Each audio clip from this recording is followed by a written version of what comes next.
కురుక్షేత్ర సంగ్రామం జరుగుతుండగా ఒక రోజున ఈ అర్జునుడు సంశప్తకులు అనబడేటటువంటి వాళ్ళని గెలవడం కోసం, వాళ్ళతో యుద్ధం చేయడం కోసం కురుక్షేత్ర సంగ్రామ భూమికి దూరంగా వెళ్ళాడు.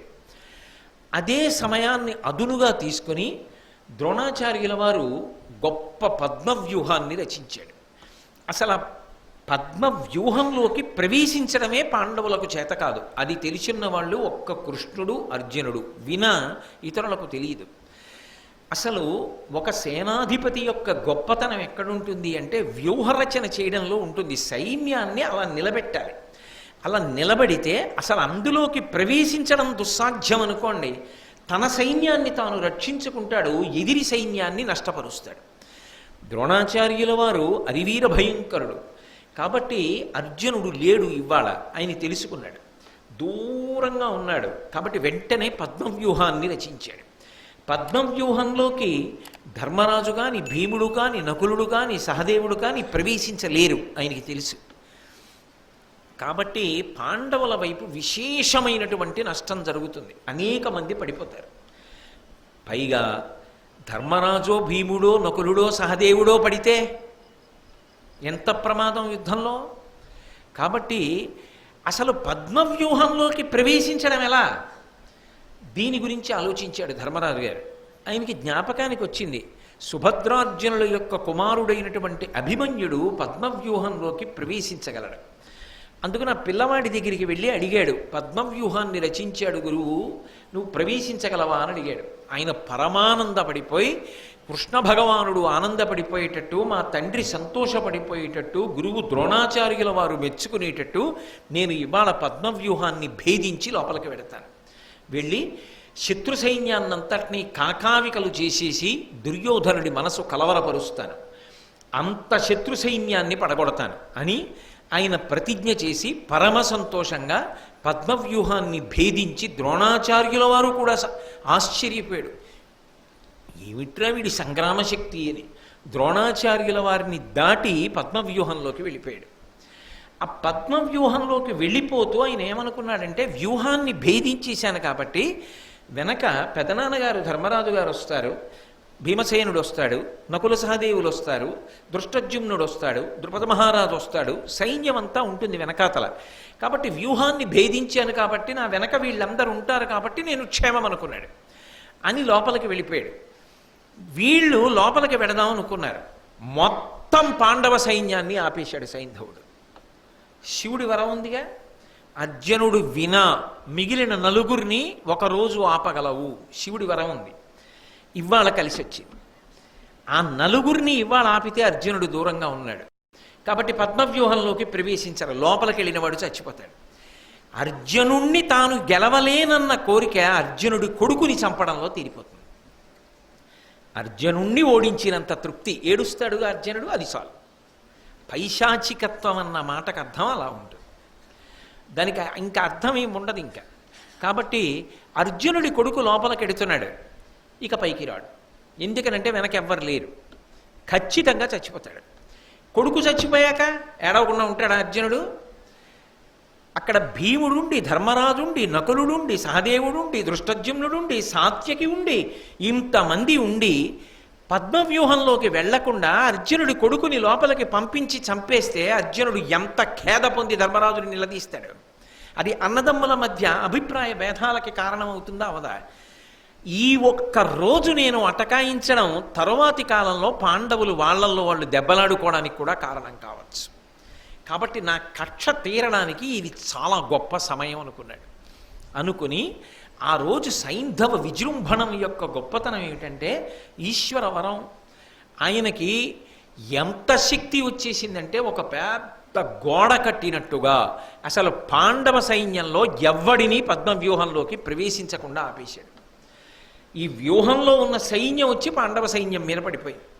ఆ రోజు ఎంత ప్రకాశించేశాడంటే ఆ సైంధవుడు, సింధుదేశోద్భవ స్థిరవాహనంబుల బూరిన అరదంబు పొలుపు మిగుల రత్నమయోగ్ర వరాహ ధ్వజంబు నభస్థలి చెంచల ప్రభల మెరయ సాంద్ర చంద్రాతపసదృశమై ఉజ్వల ఛత్ర చామరముల ఛాయ నిగుడ వజ్రముక్తాఫల వజ్రకిరణావళి కలిత భూషణములు వెలుగుచుండ చిత్తమున వర గర్వంబు చిగురులొత్త పాండు పుత్రుల దుర్దాంత బాహుబలము మొనల పెళ్ళును సరుకుగా కొనగా ఏచి యార్చి వారికి నీ అల్లుడడ్డుపడియే. నీ అల్లుడడ్డుపడియే అన్నమాట ధృతరాష్ట్రుడికి అన్వయం. అంటే సంజయుడు కురుక్షేత్ర యుద్ధాన్ని వర్ణిస్తున్నాడు. నీ అల్లుడంటే సైంధవుడు, దుస్సల యొక్క భర్త. ఆ రోజు ఎంత వీరవిహారం చేశాడంటే సైంధవుడు, ఆయన చేస్తున్నటువంటి యుద్ధం వల్ల అసలు ఆ సింధు దేశోద్భవ స్థిరవాహనంబుల పూనిన అరదంబు పొలుపు మిగుల, అసలు ఏమిట్రా ఎక్కిన రథం అన్నట్టుగా చిచ్చరపిడుగై శత్రు సైన్యంలో తిరిగాడు. కనీసం రథాన్ని కాని, రథ సారథిని కాని, రథ పతాకాన్ని కాని, రథ చక్రాల్ని కాని, రథము యొక్క భాగములను కాని ఎవ్వరూ కొట్టలేకపోయారు. అంత గొప్పగా తిరిగాడు. శివానుగ్రహం. అలాగే రత్నమయమైనటువంటి ఆయన యొక్క పతాకం మీద ఉగ్రంగా ఉన్నటువంటి ఒక పంది గుర్తు ఉంటుంది. ఆ గుర్తు ఆకాశంలో వెలిగిపోతూ ఉండగా చంద్రుడి యొక్క కాంతి ఎలా ఉంటుందో, ఆయన వెన్నెల ఎలా ఉంటుందో అటువంటి వెన్నెల యొక్క ప్రభలతో సమానంగా ఛత్ర చామరములు అంటే ఆయన మీద ఉండేటటువంటి గొడుగు మొదలైనటువంటివి ప్రకాశిస్తూ ఉండగా, అంటే కనీసం ఆ గొడుగుని కూడా పడగొట్టలేకపోయారు ఎవరు. ఛత్రచామరములు ప్రకాశిస్తూ ఉండగా వజ్రములు ముత్యములతో చేయబడినటువంటి ఆభరణముల కాంతులు శరీరం మీద ప్రకాశిస్తూ ఉండగా, అంటే ఏమిటి దాని ఉద్దేశ్యం? ఒక హారం తెగి పడలేదు, కవచమును భేదించలేదు ఎవరు. అలా ప్రకాశిస్తూ ఉండగా చిత్తమున వరగర్వంబు చిగురులొత్త, పరమశివుడిచ్చినటువంటి వరము యొక్క గర్వం మనసులో ప్రకాశిస్తూ ఉండగా, ఈ పని నేను చెయ్యడం వల్ల వస్తున్న ప్రయోజనం ఏమిటి అంటే కక్ష తీరుతోంది. ఇంతకన్నా మనిషి ఎంత పాతాళానికి పడిపోయాడు అనడానికి ఉదాహరణ ఇంకోటి ఏమైనా ఉంటుందా? ఒక్కొక్కసారి నేను చాలా బాగా చేశాను అనుకుని పరమ క్రూరమైనటువంటి పని ఒకటి చేశారనుకోండి, దాని వలన అవతలవాడు ఎంత పాడయ్యాడు అన్నది నాకు తెలియదు, కానీ అంత క్రూరకర్మ చెయ్యడం ద్వారా మీరెంత కింద పడిపోయారు అన్నది మాత్రం అర్థమవుతుంది. కాబట్టి మనిషి తనని తాను నిరంతరం పరిశీలించుకుంటూ ఉండాలి. అందుకే ఇంతవరంతో ఏం చేశాడు అంటే, పాండవులు నలుగురిని గెలిచి ఎట్టి పరిస్థితుల్లో పద్మవ్యూహంలోకి ఎవ్వరూ వెళ్లకుండా విజృంభించి గర్జించి పాండవ సైన్యాన్నంతటినీ కూడా ఆపేశాడు. లోపలికి వెళ్ళిపోయాడు అభిమన్యుడు. చిత్సరపిడుగై విజృంభించాడు. పీనుగ పెంటల కింద కొట్టేశాడు శత్రు సైన్యాన్ని. ఇంత యుద్ధం చేస్తుంటే దుర్యోధనుడు హడిలిపోయాడు. వాళ్ళేదో పద్మవ్యూహ రచన చేశాడు ఆచార్యుడు, అవతల పాండవులు ఎవరూ లోపల ప్రవేశించలేదు, అర్జునుడు దూరంగా ఉన్నాడు, కాబట్టి మనం శత్రు సైన్యాన్ని మట్టు పెడతామంటే ఒక్క అభిమన్యు కుమారుడు మన సైన్యాన్నంతటినీ మట్టు పెడుతున్నాడు. ఎక్కడొచ్చింది ఈ దోషం? నువ్వు గురువు కదా, నీకు తెలియని అస్త్ర విద్య లేదు కదా, ఎందుకు నిగ్రహించలేకపోతున్నావు అభిమన్యుణ్ణి? ఇంత గొప్పగా యుద్ధం ఎలా చేయగలుగుతున్నాడు ఒక పిల్లవాడు అని అడిగాడు. అడిగితే ఆయన అన్నాడు, కవచధారణ అని ఒక ప్రత్యేకమైన విద్య ఉంది ధనుర్వేదంలో.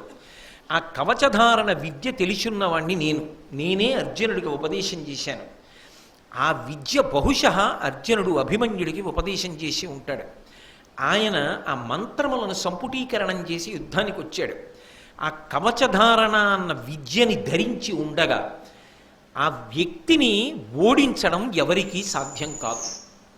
అందుకే ఇవాళ అభిమన్య కుమారుడు కవచధారణ చేసి వచ్చి ఉన్నాడు కాబట్టి ఆయనని ఓడించడం నాకు కాదు, ఈ వైపు సైన్యంలో ఎవ్వరికీ సాధ్యం కావట్లేదు.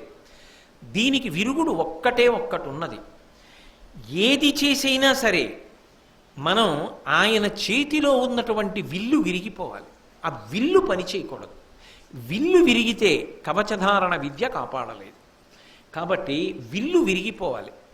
అలా చెయ్యగలరా?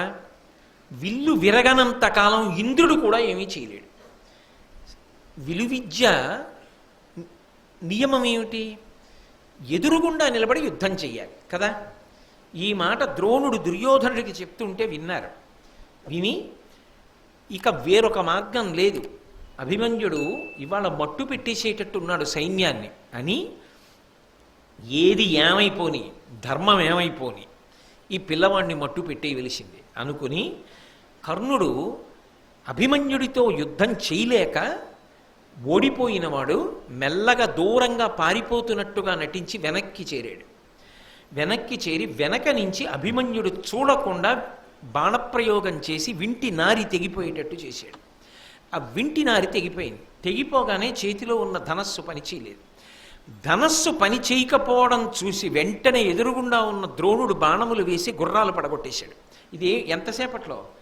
కనురెప్ప వేసి తెరిచేటంతట్లో కుట్ర చేసి వెనక నుంచి కర్ణుడు బాణప్రయోగం చేశాడు, ముందు నుంచి ద్రోణుడు గుర్రములను పడగొట్టాడు. వెంటనే కృపాచార్యుడు బాణప్రయోగం చేసి సారథిని చంపేశాడు. కృపాచార్యుడు సారథిని చంపాడు. అశ్వత్థామ, కృతవర్మ, శకుని, బాహ్లికుడు నలుగురు 4 వైపుల నుంచి ఒకేసారి బాణములు వేసేశారు. అవతల వైపు నుంచి ద్రోణాచార్యుడు, కర్ణుడు ఇంతమంది దగ్గరికి వచ్చి ఒక పిల్లవాడని కూడా చూడకుండా, అరేరే ఒకళ్ళం యుద్ధం చెయ్యాలని చూడకుండా రథం విరిగి కింద పడిపోయిన పిల్లాన్ని ఇంతమంది చుట్టుముట్టి కొట్టేశారు. ఆయన కత్తి పట్టుకుని పైకి ఎగిరాడు. ఎగిరి ఎందరినో దునుమాడుతున్నాడు. ఇది చూసి మళ్ళీ బాణప్రయోగం చేసి కింద పడగొట్టారు. కింద పడగొడితే పడిపోయిన రథ చక్రాన్ని తీసి ఆ చక్రంతో కొన్ని వేల మందిని చంపాడు. ఇక సాధ్యం కాదని అందరూ కలిసి ఏదో ఒక క్రూర మృగం పొదలో దూరితే అన్ని వైపుల నుంచి బాణాలు వేసి కొట్టి ఎలా చంపేస్తారో అలిసిపోయి నెత్తురోడుతున్న పిల్లవాణ్ణి అధర్మమని కూడా చూడకుండా మొత్తం కురువీరులందరూ చుట్టూ నిలబడి అన్ని వైపుల నుంచి బాణములు వేసి కత్తులతో పొడిచి చంపేశారు. ఆ పిల్లవాడు రణభూమి యందు పడి ప్రాణములు విడిచిపెట్టాడు. ఛీ అని నిరసించారు ధర్మం తెలిసిన వాళ్ళందరూ. దుర్యోధనుడు మాత్రం సంతోషించాడు. అభిమన్యుణ్ణి మట్టుపెట్టాను. సైంధవుడు పరమానందపడిపోయాడు. అర్జునుడి కొడుకు మరణించాడు. చాలు నాకు. పాండవుల నలుగురిని ఇవాళ నేను ఆపడం వల్ల నా జీవితంలో ఒక మహాప్రయోజనాన్ని మూటకట్టుకున్నాను. అంత అల్పమైన క్రూరమైన సంతోషాన్ని పొందుతారు కొంతమంది. తుట్టతులకు ఏం మూట కట్టుకుంటారంటే దాని వలన వచ్చే ప్రయోజనం ఏమిటంటే యుగాలు మారిపోయినా శాశ్వతమైన అపకీర్తి నిలబడిపోతుంది. జీవితాలు అలా పరిసమాప్తం అవుతాయి. అది కోరుకోనివాడు అలా ప్రవర్తించకూడదు. కాబట్టి అందుకే మనకి ఇప్పటికీ కూడా సైంధవుడిలా అడ్డుపడ్డాడు రా అన్న సామెత తెలుగులో మిగిలిపోయింది. యుద్ధం అయిపోయింది, చీకటి పడిపోయింది, ఎవరి శిబిరానికి వాళ్ళు వెళ్ళిపోయారు. ధర్మరాజు గారి శిబిరంలో చీకటి ఛాయలు, అశుభ సూచనలు, అందరూ ఏడుస్తున్నారు, బాధపడుతున్నారు. అర్జునుడు తిరిగి వచ్చాడు. తిరిగి వచ్చి లోపలికెడుతున్నప్పుడు దుశ్శకునములు కనబడ్డాయి. తిన్నగా అన్నగారైనటువంటి ధర్మరాజు గారి యొక్క శిబిరంలోకి ప్రవేశించి గొగ్గోలు పెట్టి ఏడుస్తున్న ధర్మరాజుని చూశాడు. భయపడ్డాడు. దుశ్శకునములు చూసి ధర్మరాజ భీమ నకుల సహదేవుల్లో ఎవరికీ ఇబ్బంది కలగలేదు కదా అని. అభిమన్యుడు నేను శిబిరంలోకి వస్తున్నప్పుడు ఎదురొచ్చి నాన్నగారు అని కౌగిలించుకునేవాడే, ఇవాళ నా కొడుకు ఎందుకు ఎదురు రాలేదు అని అపశకునం గోచరించింది. వెళ్ళి ధర్మరాజుని అడిగాడు, నా కుమారుడేడి అని అడిగాడు. నీ కుమారుడు మరణించాడు అని ధర్మరాజు చెప్పాడు. ఎందుకు మరణించాడు అని అడిగాడు. ఇగో ఇలా అధర్మ యుద్ధం చేశారు, పద్మవ్యూహాన్ని భేదించడం మాకెవరికి రాదు, తెలిసున్న నువ్వు కృష్ణుడు దూరంగా ఉన్నారు, అభిమన్యుడికి తెలిసేమోనని అడిగాను. అభిమన్యుడు నాకు తెలిసిన వీరోచితమైన ప్రతిజ్ఞ చేసి ప్రవేశించాడు. నిజానికి పద్మవ్యూహంలో ప్రవేశించినటువంటి అభిమన్యుడు మరణించవలసిన అవసరం లేదు. వెనక మేము వెళ్ళగలిగి ఉంటే మేము వెళ్ళేవాళ్ళం, వ్యూహాన్ని భేదించాడు కాబట్టి. కానీ ఒకనాడు ద్రౌపదీదేవి జోలికొచ్చాడని మన చేత పరాభవం పొందినటువంటి సైంధవుడు పరమశివుడి గురించి తపస్సు చేసి ఒకరోజు మాత్రం 4 పాండవులు ప్రవేశించకుండా పొందినటువంటి వరాన్ని, ఓడించగల వరాన్ని ఉపయోగించుకొని మమ్మల్ని పద్మవ్యూహంలోకి ప్రవేశించకుండా అడ్డుపెట్టాడు. ఈ కవచధారణం అనేటటువంటి విద్య అభిమన్యునికి ఉంది అని తెలుసుకున్నటువంటి ద్రోణాచార్యుల వారి యొక్క ఉపదేశం మేరకు కర్ణుడు వెనక నుంచి బాణప్రయోగం చేసి వింటినారిని తెగకొట్టి అందరూ కలిసి అభిమన్యుణ్ణి మట్టుపెట్టారు. ఇది జరిగిన కథ. సైంధవుడు అడ్డుపడకపోయి ఉంటే ఎట్టి పరిస్థితులలో మేము అభిమన్య కుమారుణ్ణి రక్షించుకునేవాళ్ళం. నీ కుమారుడు మరణించడానికి ప్రధాన కారణం ఎవరు అని నువ్వు అడిగావు. నీ కుమారుడు మరణించడానికి ప్రధానమైనటువంటి కారణము సైంధవుడే అని ధర్మరాజు గారు చెప్పారు. చెప్పగానే ఆ ఆక్రోశంలో, ఆ ఆవేశంలో, ఆ కోపంలో తమాయించుకోలేకపోయాడు అర్జునుడు. తమాయించుకోలేక వెంటనే ప్రతిజ్ఞ చేశాడు. వినుడి నాదు ప్రతిజ్ఞ నీవు నిఖిలోర్వీనాథులున్ సింధురాజు నవస్యంబున నిల్లి సంపుదు భయస్తుండై నినించొచ్చినన్ వనజాక్షున్ శరణంబు వేడినను గర్వంబేది నన్నుం తగంగనినన్ పోరు తొరంగి పోయిన నిరుగం కాని సత్యవ్రత. ధర్మరాజా విను, మిగిలినటువంటి అందరి రాజులు వినండి, నేను ప్రతిజ్ఞ చేస్తున్నాను. 4 కారణముల వలన మాత్రమే సైంధవుణ్ణి చంపను. ఈ 4టిలో ఏదో ఒక కారణాన్ని సైంధవుడు ఎంచుకోలేకపోతే చంపేస్తాను. అప్పుడు కూడా ఎంత ధర్మం పాటించాడో చూడండి. ఏది ఏమైనా చంపేస్తానని అనలేదు అర్జునుడు. 4 కారణములను దాటితే చంపుతాను. ఏమిటా 4 కారణములు? వినుడి నాదు ప్రతిజ్ఞ నీవు నిఖిలోర్వీనాథులం సింధురాజు నవస్యంబు నిల్లి సంపుదు భయస్తుండై నినించొచ్చినన్. అన్నయ్య, ఒకవేళ భయపడి వచ్చి నీ కాళ్ళ మీద పడి శరణు క్షమించమని అడిగితే నువ్వు ఉదారుడవై అలాగేలే సైంధవ మాకు బావవి కదా అని గతంలో మన్నించినట్లుగానే ఒకవేళ నువ్వు మన్నించి విడిచిపెడితే నా కొడుకు చనిపోయినా వాడి జోలికెళ్ళను, వదిలిపెడతా. నిన్ను శరణాగతి చేస్తే వదిలిపెట్టేస్తాను. భయస్తుండై నినుంచొచ్చినన్ వనజాక్షున్ శరణంబు వేడినను. మహానుభావుడు పద్మముల వంటి కందులు కలిగినటువంటి ఈ కృష్ణ పరమాత్మ యొక్క పాదములు పట్టుకుని శరణాగతి చేసినా సరే నేను అతని జోలికి వెళ్ళను. ఎందుకనంటే కృష్ణుడు బంధువు, సఖుడు, పరమాత్మ, చుట్టము. మనకు ఆయన కానిదేదీ లేదు. ఆయన కాళ్ళు పట్టుకుంటే నేను సైంధవుణ్ణి చంపను.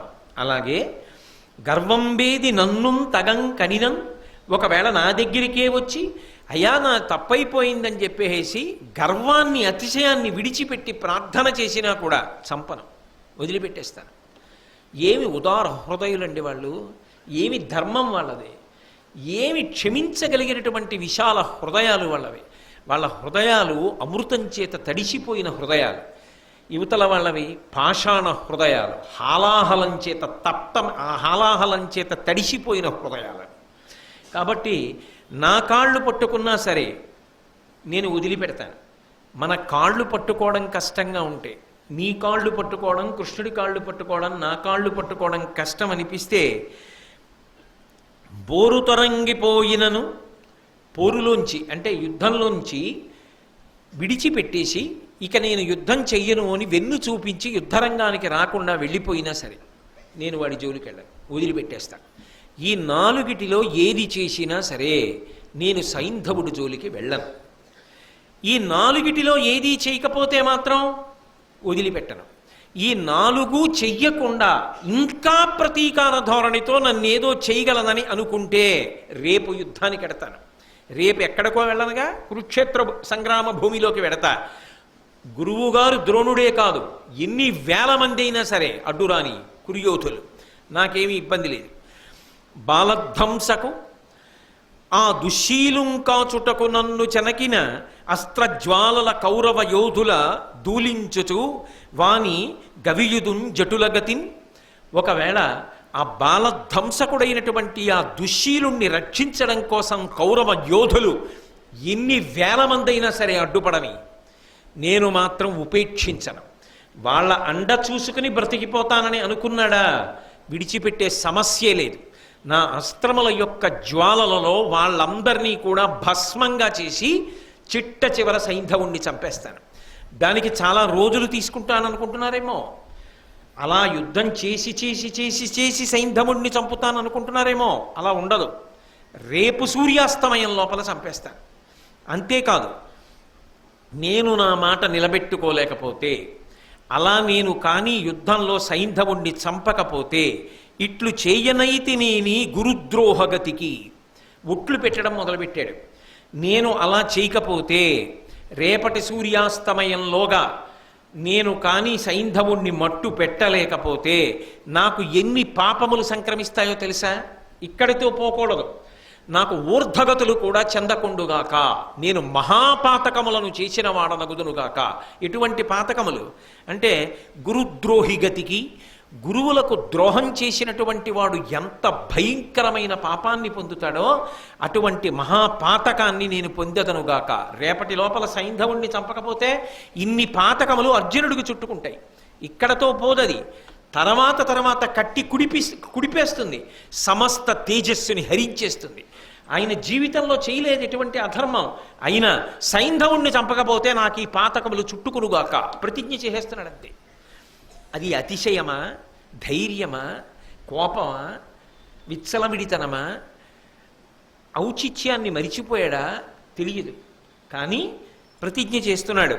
గురుద్రోహి గతికి, బ్రహ్మఘాతి గతికి, బ్రహ్మహత్య చేసినటువంటి వాడు ప్రయత్నపూర్వకంగా ఎవడుంటాడో అటువంటి వాడికి పట్టినటువంటి మహాపాతకము నాకు చెందుగాక. మద్యపానరతుని గతికి, ఇవన్నీ పంచమహాపాతకాల్లో పాతకాలు ఇవన్నీ. బ్రహ్మ హే మహారీచ సురాపో గురుతల్పక అని చెప్పి 4 పంచమహాపాతకాలు.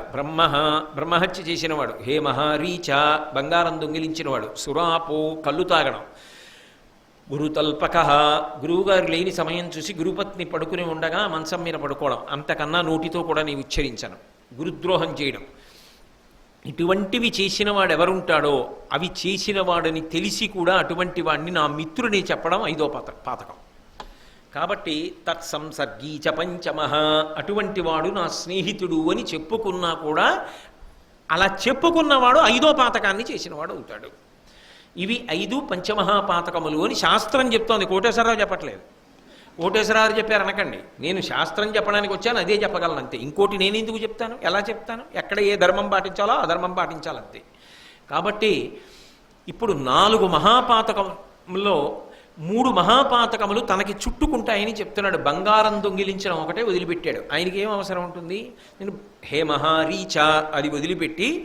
కాబట్టి గురుద్రోహికి ఉండేటటువంటి పాతక ఫలం, బ్రహ్మహత్య చేసినటువంటి వాడికి ఉండేటటువంటి మహాపాతక ఫలం, మద్యపానం చేసిన వాడికి ఉండేటటువంటి మహాపాతక ఫలం, అలాగే హే మహారీచ బంగారానికి బదులుగా ఇంకొక మహాపాపాన్ని తీసుకొచ్చాడు అర్జునుడు మహాభారతంలో. అంటే వ్యాసుల వారు ఇది కూడా మహాపాతకమే, ఇది ఈ జన్మలో చేసినది కదా ఇక్కడతో వదిలిపెడుతుందని నువ్వు అనుకుంటున్నావేమో, కొన్ని కోట్ల జన్మలు వెంటపడి కాల్చేస్తుంది నిన్ను. అంతటి మహాపాతకంగా ఇంకొక దాన్ని తీసుకొస్తున్నారు. 3 రుణములు చెప్తే వ్యాసుడు భారతంలో 4వ రుణం చెప్పాడు. ఏది అంటే సమాజానికి మనిషి రుణబడి ఉన్నాడు అని. అలాగే ఒక కొత్త పాతకాన్ని వ్యాసుడు అర్జునుడి ద్వారా ప్రతిపాదన చేయిస్తున్నాడు. అర్జునుడి యొక్క ప్రతిజ్ఞలో వచ్చింది ఆ మాట.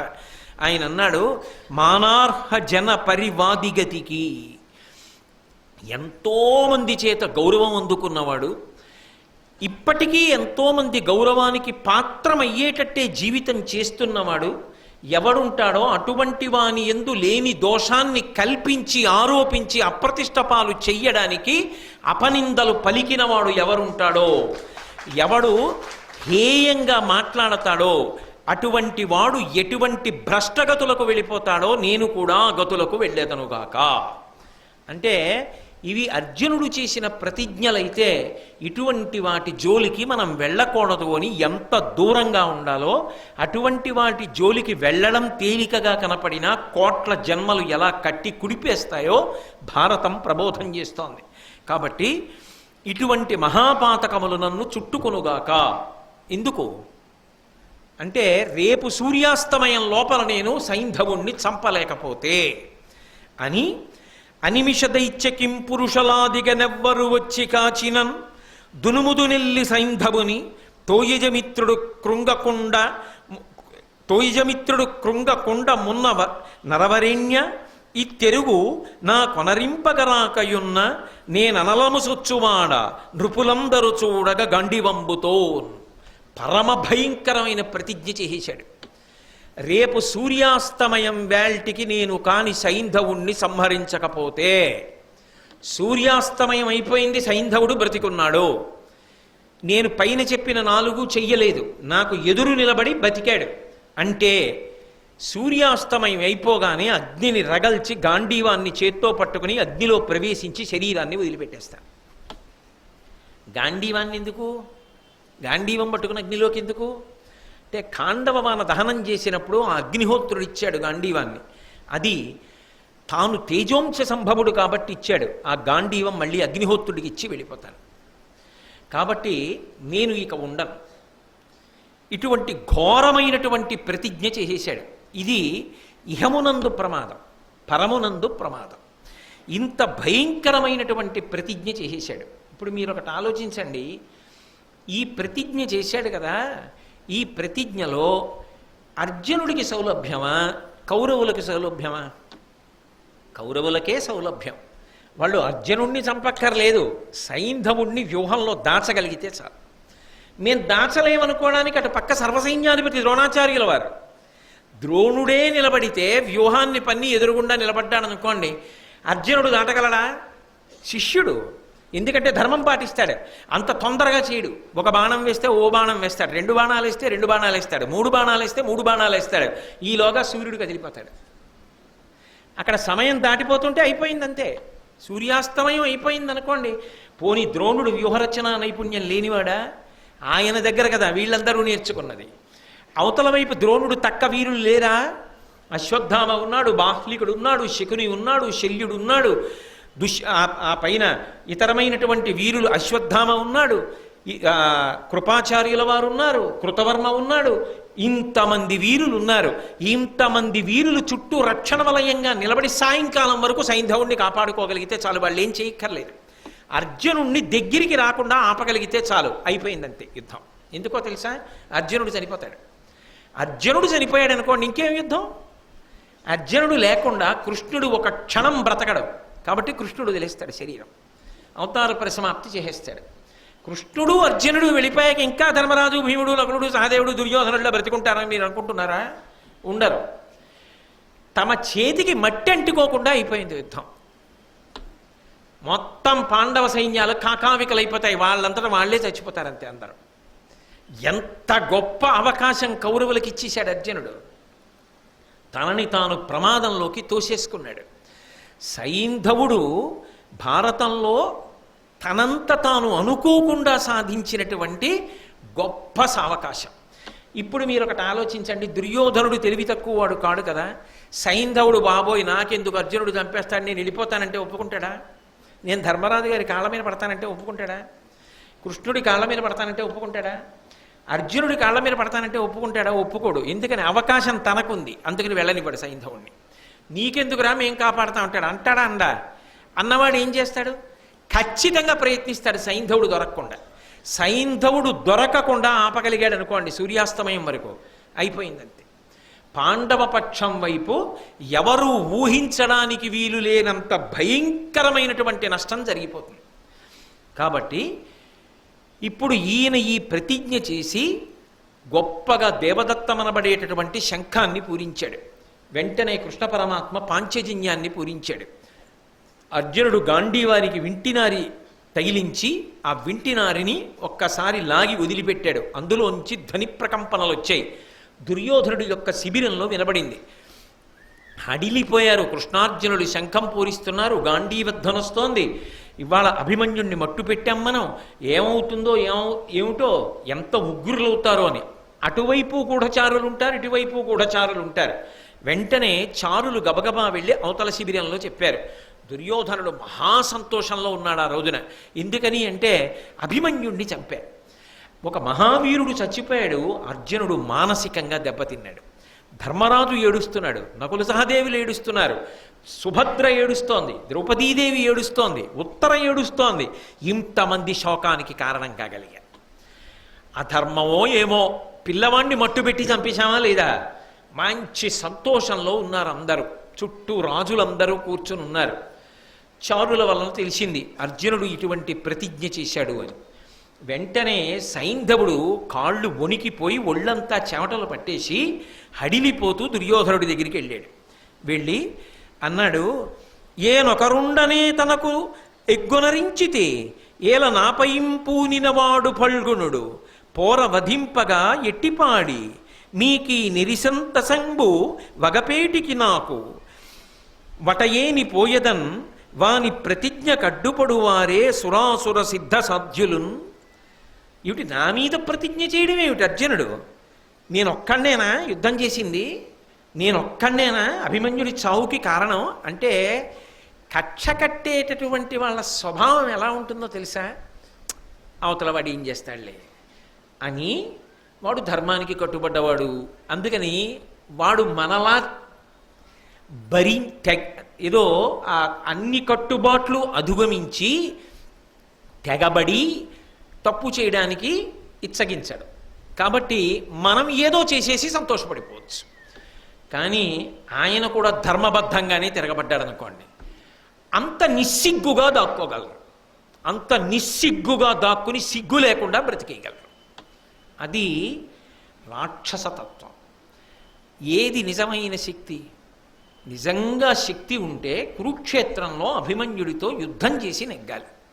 కానీ ఆ చిన్న పిల్లవాడిని మట్టు పెట్టి చంపడం, నలుగురిని ఓడించినప్పుడు సంతోషమా?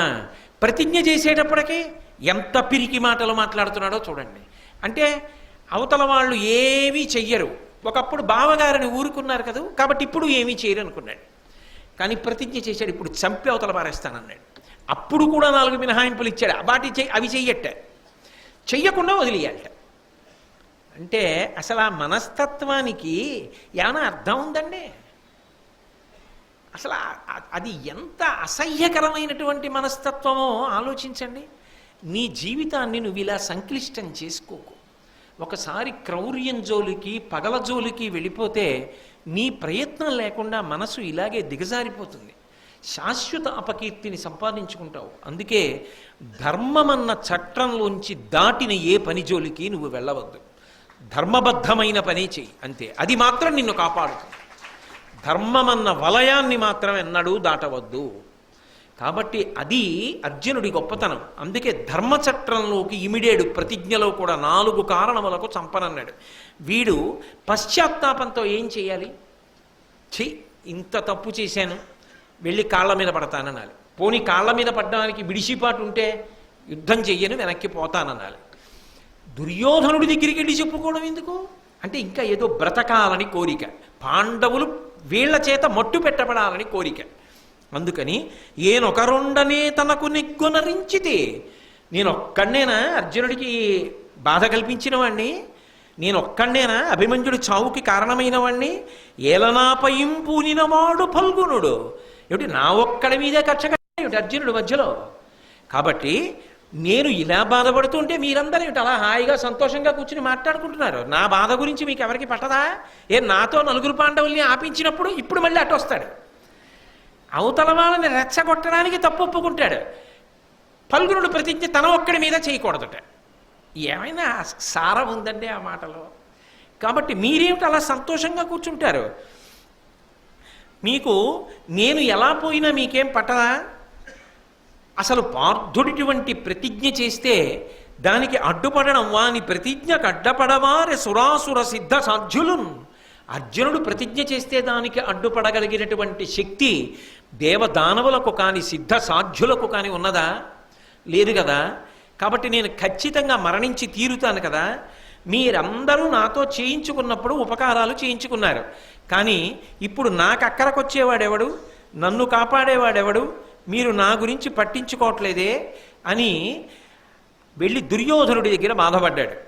బాధపడితే అక్కడ దుర్యోధనుడితో పాటుగా ద్రోణుడు, కర్ణుడు, శల్యుడు, కృపాచార్యుల వారు, బాహ్లికాది వీరులందరూ కూడా కూర్చునున్నారు. దుర్యోధనుడు నవ్వి సైంధవుణ్ణి పిలిచి, వాడు వెళ్ళిపోవడం ఆయనకి ఇష్టం ఉండదు, అందుకని నేను వెళ్ళిపోతున్నాను అన్నాడు. వాడు వాడిని పిలిచి, ఎందుకయ్యా బెంగపెట్టుకుంటావు? అసలు నీ మనసులో కోరిక నాకు తెలుసులే, పాండవుల్ని మట్టు పెట్టాలి. అది నీ పిచ్చి కోరిక, నీది అర్థం లేని కక్ష. శివుడంతటి వాడు వద్దన్నా నువ్వు వినవు. కాబట్టి వీడికి మాత్రం ఉపయోగం కదూ, వీడిని దాచేస్తే పాండవులు ఏదో అయిపోతారని వీడి పిచ్చి. అయ్యో, అటు ధర్మరాజు వైపు కృష్ణుడు ఉన్నాడు, ధర్మం ఉంది, ఎంతమంది చెప్పనివ్వండి, వాడి తలకెక్కదు, ఏదో చేయగలననే వాడి తాపత్రయం.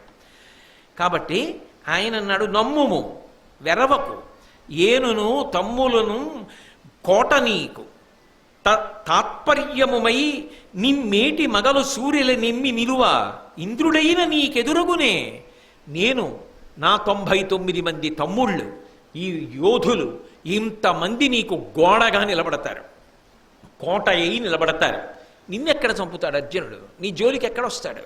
కాబట్టి బెంగపెట్టుకోకు, నేను అభయం ఇస్తున్నాను, నిన్ను కాపాడతాను అన్నాడు. కానీ దుర్యోధనుడు అర్జునుడి ముందు నిలబడగలడన్న నమ్మకం సైంధవుడికి పూర్తిగా మనసులో లేదు. ఈ మాట ఎవరు చెప్తే నమ్ముతాడంటే ద్రోణాచార్యులు వారు చెప్తే నమ్ముతాడు. ఎందుకని? త్రికరణ శుద్ధిగా తలుచుకున్నాడు అనుకోండి, ద్రోణుడు ఆపగలడు అర్జునుణ్ణి, అది ఉంది. గెలవగలడా గెలవలేడా వేరు మాట, అది పక్కన పెట్టేయండి, అప్రస్తుతం, అసలు అది చర్చనీయాంశం కాదు. ఆపగలడు. కావలసింది ఏమిటో తెలుసా? అక్కడ కాలము ముఖ్యం. అందుకే శివప్రార్థనలో కూడా శివుడి చేత పూజింపబడిన పాదములు కలిగిన వాడు అని. సూర్యుడి గతిని ఆపగలిగిన వాడు ఎవరూ లేడు. కానీ అర్జునుడు సైంధవుడికి దగ్గరికి వచ్చే లోపల అర్జునుణ్ణి ఆపగలిగితే అయిపోయిందంతే యుద్ధం. అర్జునుణ్ణి ఏం చేయక్కర్లేదు, అర్జునుణ్ణి చంపడమో అర్జునుణ్ణి ఓడించడమో చెయ్యక్కర్లా, ఆపితే చాలు. ఇది దుర్యోధనుడు కానీ ఇంత సైన్యం కానీ చెయ్యగలరని నమ్మకం లేదు. ద్రోణుడు చెయ్యగలడని నమ్మకం ఉంది. ఎందుచేత? 2 కారణాలు. ఒకటి, ఆయన విలువిద్యా నైపుణ్యం అటువంటిది. అవతలవాడు ఏ అస్త్రాన్ని ప్రయోగించినా తాను కూడా దానికి తగిన అస్త్రాన్ని ప్రయోగించి అర్జునుణ్ణి నిలువరించగలడు. కాబట్టి ఆయన లోపలికి వెళ్ళేటప్పటికీ సాయంకాలం అయిందనుకోండి, వెడితే ఏమిటి ఉపయోగం? కాబట్టి ద్రోణుడి దగ్గరికి వెళ్ళాడు. వెళ్ళి ద్రోణుడి కాళ్ళ మీద పడి, అయ్యా మీరు నన్ను రక్షించాలి, దుర్యోధనుడు మాట ఇచ్చాడు అని చెప్పి. ఆయన అన్నాడు, బెంగే పెట్టుకోకు, నేను వ్యూహరచన చేసి నిలబడి ఉండగా అర్జునుడు ఎలా వ్యూహంలోకి ప్రవేశిస్తాడు, నేను రక్షిస్తాను నిన్ను అని. అయినా ఒక మాట చెప్పాడు. ఆయన అన్నాడు, క్షత్రియుడై పుట్టినవాడు, వేదం చదువుకున్నవాడివి, ఇన్ని తెలుసున్నవాడివి, వీరమరణం పొందడానికి సిద్ధంగా ఉండాలి. యుద్ధభూమిలో చచ్చిపోయినప్పుడే కదా ఉత్తమగతులు కలుగుతాయి. అలా చనిపోవడానికి సిద్ధంగా ఉండాలి. కానీ చనిపోకుండా దాక్కుందామని ఎందుకు ఆలోచిస్తున్నావు? యుద్ధం చేద్దామని ఎందుకు ఆలోచించవు? యుద్ధం చేయకుండా నన్ను ఎక్కడో దాచండి, దాచి వేళ దాటిపోతే అర్జునుడు చచ్చిపోతాడని అలా మాట్లాడుతున్నావే? అలా మాట్లాడకూడదుగా క్షత్రియుడు. ఏమవుతుంది? యుద్ధం చేసి పోవాలి, అది కదా ఉత్తమగతి అంటే. ధర్మం మాట్లాడాడు ఆయన. ఇది పిరికి మాట కదా. క్షత్రియుడు అయి పుట్టి నన్ను దాచేసి మీరు యుద్ధం చేసేయండి, అర్జునుడు నా దాకా రాకుండా ఉంటే అంతే చాలు, వేళ దాటిపోతుంది, వేళ దాటిపోతే అర్జునుడు ఓడిపోతాడు. ఏమిటా ఈ పిరికి మాట? అంత బాగులేదే అన్నాడు. మీకు బాగుండకపోతే నాకు మీ మాట బాగుంది, మీరు రక్షిస్తానన్నారుగా, అంతే చాలు. ఇప్పుడు ఆయనకు అర్థమైంది, సైంధవుడు యుద్ధానికి తెగబడి ముందుకు రాడు, నిన్ననొస్తాడు. ఎందుకంటే వరం ఉంది కదూ, అర్జునుడు లేడు కదూ, అందుకొస్తాడు. ఇవాళ రాడు, ఎందుకంటే అర్జునుడు ప్రతిజ్ఞ చేసి ఉన్నాడు కదూ, ప్రతీకార ధోరణితో ఉన్నటువంటి సింహంలా ఉన్నాడు కదూ, ఎదురు కూడా పడ్డాం. ఆయనే ఇన్ని వెతుక్కుంటూ రావాలి. ఈయన బలహీనత తెలిసిపోయింది ద్రోణాచార్యుల వారికి. ఇక మరునాడు పొద్దున్న యుద్ధభూమిలో కలుసుకోవాలి. నువ్వేం బెంగపెట్టుకోకు, వెళ్ళి పడుకో నిశ్చింతగా, నేనున్నాను కదూ, నేను చూసుకుంటాను, నువ్వు హాయిగా రక్షింపబడతావు. సూర్యాస్తమయం వేళటికి అర్జునుడు నీ దగ్గరికి రాలేడు, నిన్ను చెనకడు, సరేనా? వెళ్ళి పడుకో అన్నాడు. ద్రోణుడు మాటిచ్చాడు, సంతోషంగా వెళ్ళిపోయాడు. అక్కడ అర్జునుడు కొడుకు కోసం శోకించాడు, కృష్ణ పరమాత్మ ఊరడించాడు, సుభద్రని ఊరడించాడు, ఉత్తరని ఊరడించాడు, ద్రౌపదీదేవిని ఊరడించాడు. అంతా అయిపోయింది, బాగా చీకటి పడిపోయింది. అప్పటిదాకా దేవదత్తం పూరించాడు, గాంధీవాన్ని టంకారం చేశాడు, అన్నీ బాగున్నాయి. ఆఖరణ మనసులో చాలా దుఃఖం బయలుదేరింది. ఇటువంటి ప్రతిజ్ఞ చేసేసాను కదా, రేపు సాయంకాలం లోపల సైంధవుడు నాకు దొరకకపోతే, అటు గురువుగారు ఉన్నారుగా, అంత తేలిక సైంధవుడి దగ్గరికి వెళ్ళడం? గురువుగారు అభయం ఇవ్వకుండా ఉంటారా? చారులు వచ్చి చెప్పారు, ద్రోణుడు అభయం ఇచ్చాడు, దుర్యోధనుడు అభయం ఇచ్చాడు. దొరుకుతాడా సైంధవుడు? దొరకకపోతే గాంధీవంతో సహా అగ్ని ప్రవేశం చెయ్యాలిగా. నేను ప్రవేశించాక కృష్ణుడు ఉండడుగా, కృష్ణుడు ఉండకపోతే మిగిలిన అన్నదమ్ములు ఉండరుగా. ఉండనప్పుడు తాము దారుణంగా యుద్ధం నుంచి వెళ్ళిపోయినట్టేగా, దుర్యోధనుడు గెలుస్తాడుగా. ఒక్క సైంధవుడి కోసం ఇంత ప్రతిజ్ఞ ఎందుకు చేశాను అని. కానీ కృష్ణుడు ఉన్నాడుగా, శర తీరిపోయాడు. కానీ కృష్ణ భగవానుడు అర్జునుడి దగ్గరికి వచ్చాడు. వచ్చి అన్నాడు, బావా, ఇందాక సంతోషంగా దేవదత్తం పూరించావు, నేను పాంచజన్యం పూరించాను సంతోషపెట్టడానికి. గాంధీవానికి నారి కట్టావు, టంకారం చేశావు, సంతోషించాను. ప్రతిజ్ఞ చేసే ముందు నన్ను ఎందుకు అడగలేదు బావా అన్నాడు. అంటే ఆయన అన్నాడు, అసలు నువ్వు ఉన్నావని కదా నేను ప్రతిజ్ఞ చేసింది, నువ్వు ఉన్నావని నమ్మి నేను ప్రతిజ్ఞ చేశాక నిన్ను అడగడం ఎందుకు బావా. నా చేతిలో గాంధీవం ఉండగా, నేను యుద్ధభూమికి రథం మీద బయలుదేరగా, నువ్వు నాకు సారథివై సారథ్యం చేస్తుండగా శంకరుడు రథాన్ని తప్పిస్తాడా? తప్పించడు కదా. ఎన్ని లక్షల మంది అయినా సరే కురువీరులు అడ్డొచ్చినా నువ్వు నాకు సారథ్యం చేస్తుండగా, నీ రక్షణలో నేనుండగా వాళ్ళు నన్ను చెనకగలరా? సైంధవుడు నాకు దొరకడా? అంతమందిని శలభాల్ని దీపం పడగొట్టినట్టు పడగొట్టేస్తాను బావా, కాబట్టి భయం ఎందుకు, నేను సంతోషంగా ఉన్నానన్నాడు. అని హాయిగా వెళ్ళిపోతున్నాడు. వెళ్ళిపోతుంటే తన మందిరంలోకి వెళ్ళినటువంటి కృష్ణ పరమాత్మ మళ్ళీ తిరిగి వచ్చాడు.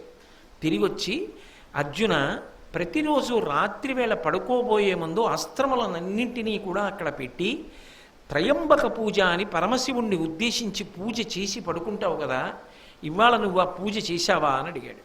చెయ్యలేదు అన్నాడు. రేపటి రోజు చూస్తే అత్యంత క్లిష్టమైన కాలం. అవతల సైంధవుణ్ణి సూర్యాస్తమయం లోపల సంహరించాలి.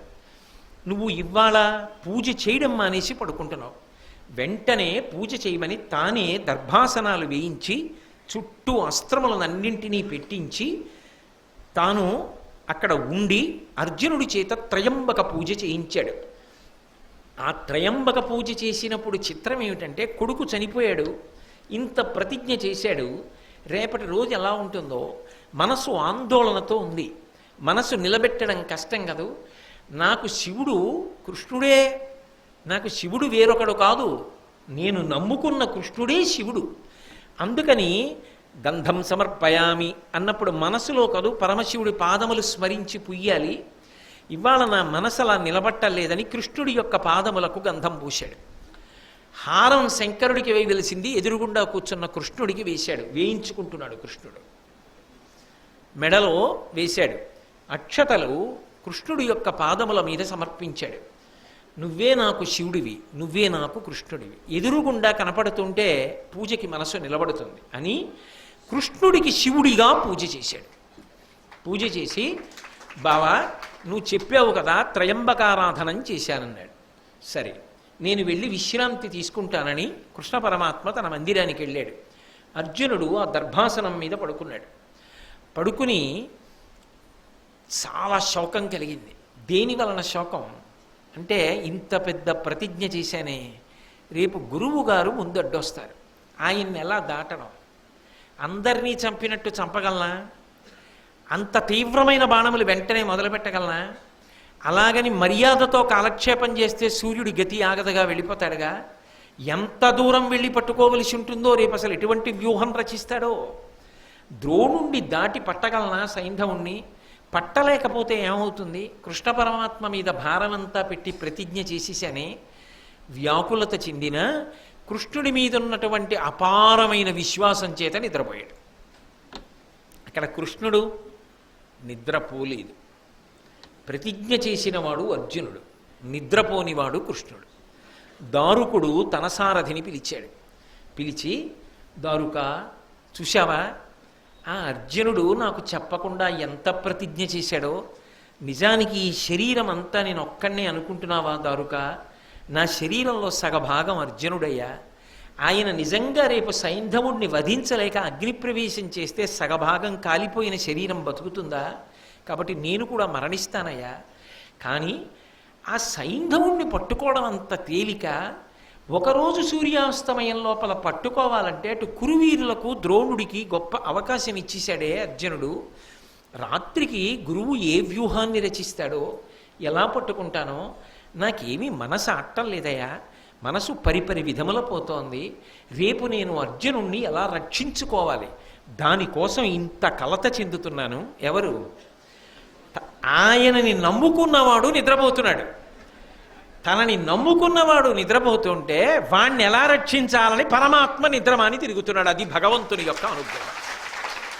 అందుకే నేనన్నా భారతంలో ఈ ఘట్టం లాంటి ఘట్టం నాకు ఇంకొకటి కనపడలేదు అన్నారు. కలలోనంతన్మున్నెరుంగని మహాకష్టాత్ముడైనట్టి దుర్బలుడాపత్సమయంబునన్ నిజపదాబ్జాతంబు ఉల్లంబునం తలపన్ అంతని వచ్చి ఆర్తిహరుడై తన్నైన ఇచ్చున్ సునిశ్చల భక్తిభావములను భజించు వారికెటడే సంపద్విశేషోన్నతుల్ అంటుంది కుచేలుడి భార్య. కలలో కూడా భగవంతుడి పేరెత్తనటువంటి వాడు కూడా చాలా గొప్ప ఆపద సంభవించినప్పుడు అప్పటి వరకు భగవంతుడి పేరెత్తని వాడు భగవంతుణ్ణి స్మరించి ఒక్కసారి ప్రార్థన చేస్తే, శరణాగతి చేస్తే పరుగు పరుగున వచ్చి రక్షించేటటువంటి స్వభావము కలిగినటువంటి పరమాత్మ నిరంతరము ఆయన పాదములను పట్టి ప్రార్థన చేసేటటువంటి వాళ్ళని రక్షించడానికి పూనుకుని వచ్చి కాపాడడం, తనని తానైనా ఇచ్చేసుకుంటాడే. ఎప్పుడో ఒక్కసారి భక్తితో స్మరించిన వాళ్ళకి నిరంతరము ఆయన పాదములను పట్టుకున్న వాళ్ళని రక్షించడానికి ఆయన విశ్వప్రయత్నం చేసేటటువంటి వాడు కాడా అంటుంది కుచేలుడి ఇల్లాలు. అందుకని అర్జునుడి కోసం అంత పరితాపాన్ని పొందాడు మహానుభావుడు. అంత పరితాపాన్ని పొంది ఒక్క నిమిషం హంసతూలిక ఆ శిబిరంలో ఉన్న ఆసన తన యొక్క శయ్య మీద పడుకున్నాడు. నిద్ర పట్టల. మళ్ళీ లేచాడు. మళ్ళీ దారుకుణ్ణి పిలిచాడు. దారుక, రేపు నువ్వు నా రథాన్ని సిద్ధం చెయ్యాలి. ఆ రథానికి శైబ్య, సుగ్రీవ, మేఘపుష్ప, వలాహం అనబడేటటువంటి 4 గుర్రములున్నాయి. అవి కృష్ణుడు వెళ్ళేటటువంటి రథానికి పూంచుతారు. ఆ రథములకు 4 గుర్రములను కట్టు. వాటికి ముత్యాలతో కూడుకున్న బంగారు ఆభరణములను అలంకారం చేయి. తడిపి దాణా పెట్టి వాటిని సిద్ధంగా ఉంచు. రథాన్ని కట్టి పెట్టు. గరుడధ్వజాన్ని ఎగరవేయి. దానికి అంటే ధ్వజం మీద గరుడ చిహ్నం ఉంటుంది. అంటే సాక్షాత్ శ్రీ మహావిష్ణువు. గరుడధ్వజాన్ని ఎగరవేయి. నా సుదర్శన చక్రాన్ని, నా గద కౌమోదికని, నా ధనస్సు శారంగాన్ని, పాంచజన్యం ఇవన్నీ రథంలో పెట్టు. పాంచజన్యం నా దగ్గరే ఉంటుంది, వెళ్ళేటప్పుడు తీసుకెడతాను. నేను ఎప్పుడైనా యుద్ధభూమిలో పాంచజన్యాన్ని నాకు రథం అవసరమని నీకు అర్థమయ్యేటట్టుగా పూరిస్తే ఉత్తర క్షణంలో ఈ రథాన్ని తీసుకుని యుద్ధభూమిలోకి వచ్చేయి. రేపు నువ్వు నాకు సారథి, నేను యుద్ధం చేస్తాను. అంటే ఏమిటి దాని అర్థం? ఏమని ప్రతిజ్ఞ చేశాడు యుద్ధానికి వెళ్లే ముందు? నేను ఆయుధం పట్టను, ఏ ఇతర సహాయము ఉండదు, సారథ్యం ఒక్కటే చేస్తానన్నాడు. అటువంటి వాడు ఏ కారణం చేతనైనా సైంధవుడు దొరకకపోతే ఏమో అర్జునుడు ప్రతిజ్ఞ ఆపలేను, కానీ ఇక కురువీరులన్న వాళ్ళు మాత్రం మిగలడానికి వీల్లేదు. ఇక ఆఖరి క్షణంలో దునుమాడేస్తానంతే. కాబట్టి రథం వచ్చేయవలసింది. నేనే రథం ఎక్కుతాను. ఇక ప్రతిజ్ఞా భంగం అయిపోతుంది. అర్జునుడి కోసం అవసరమైతే రథం ఎక్కేస్తాను, శార్ంగం చేతిలో పట్టుకుంటాను, సుదర్శనాన్ని ప్రయోగిస్తాను, కౌమోదికిని ప్రయోగిస్తాను, నేనే యుద్ధం చేస్తాను. కాబట్టి దారుకా సిద్ధంగా ఉండు.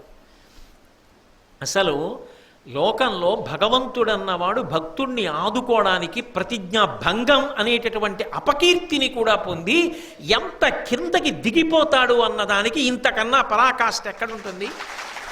అందుకు కదూ భీష్మాచార్యుల వారు భాగవతంలో చెప్పుకుంటారు. మహానుభావుడు కుప్పించి ఎగసిన కుండలం బులకాంతి గగనభాగం బెల్ల కప్పికొనగా ఉరికిన నోర్వక నుదరంబులోనున్న జగముల వ్రేగున జగతి కదుల చక్రంబు చేబట్టి చనుదించురయమున పైనున్న పచ్చని పటముజార నమ్మి తినాలావు నగుబాటు చెయ్యకు మన్నింపుమని క్రీడి మరల తిగువ కరికి సింహంబు లంఘించు కరణి మెరసి నేడు భీష్ముని చంపుదు నిన్ను కాతు విడువు మర్జునయటంచు మద్వి శిఖవృష్టి తెరలి చనుదించు దేవుండు దిక్కు నాకు అని చెప్పాడు భీష్ముడు.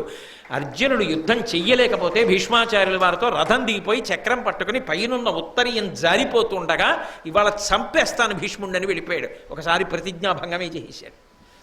తనని నమ్ముకున్న వారి కోసం పరమాత్మ అలా సిద్ధంగా ఉంటాడు. అందుకే శుద్ధ సాధులందు సురలందు శృతులందు గోవులందు విప్ర కోటియందు ధర్మ పదవియందు తవిలి నాయందు వాడెన్నడలుగు నాడే హింస పొందు అంటాడు.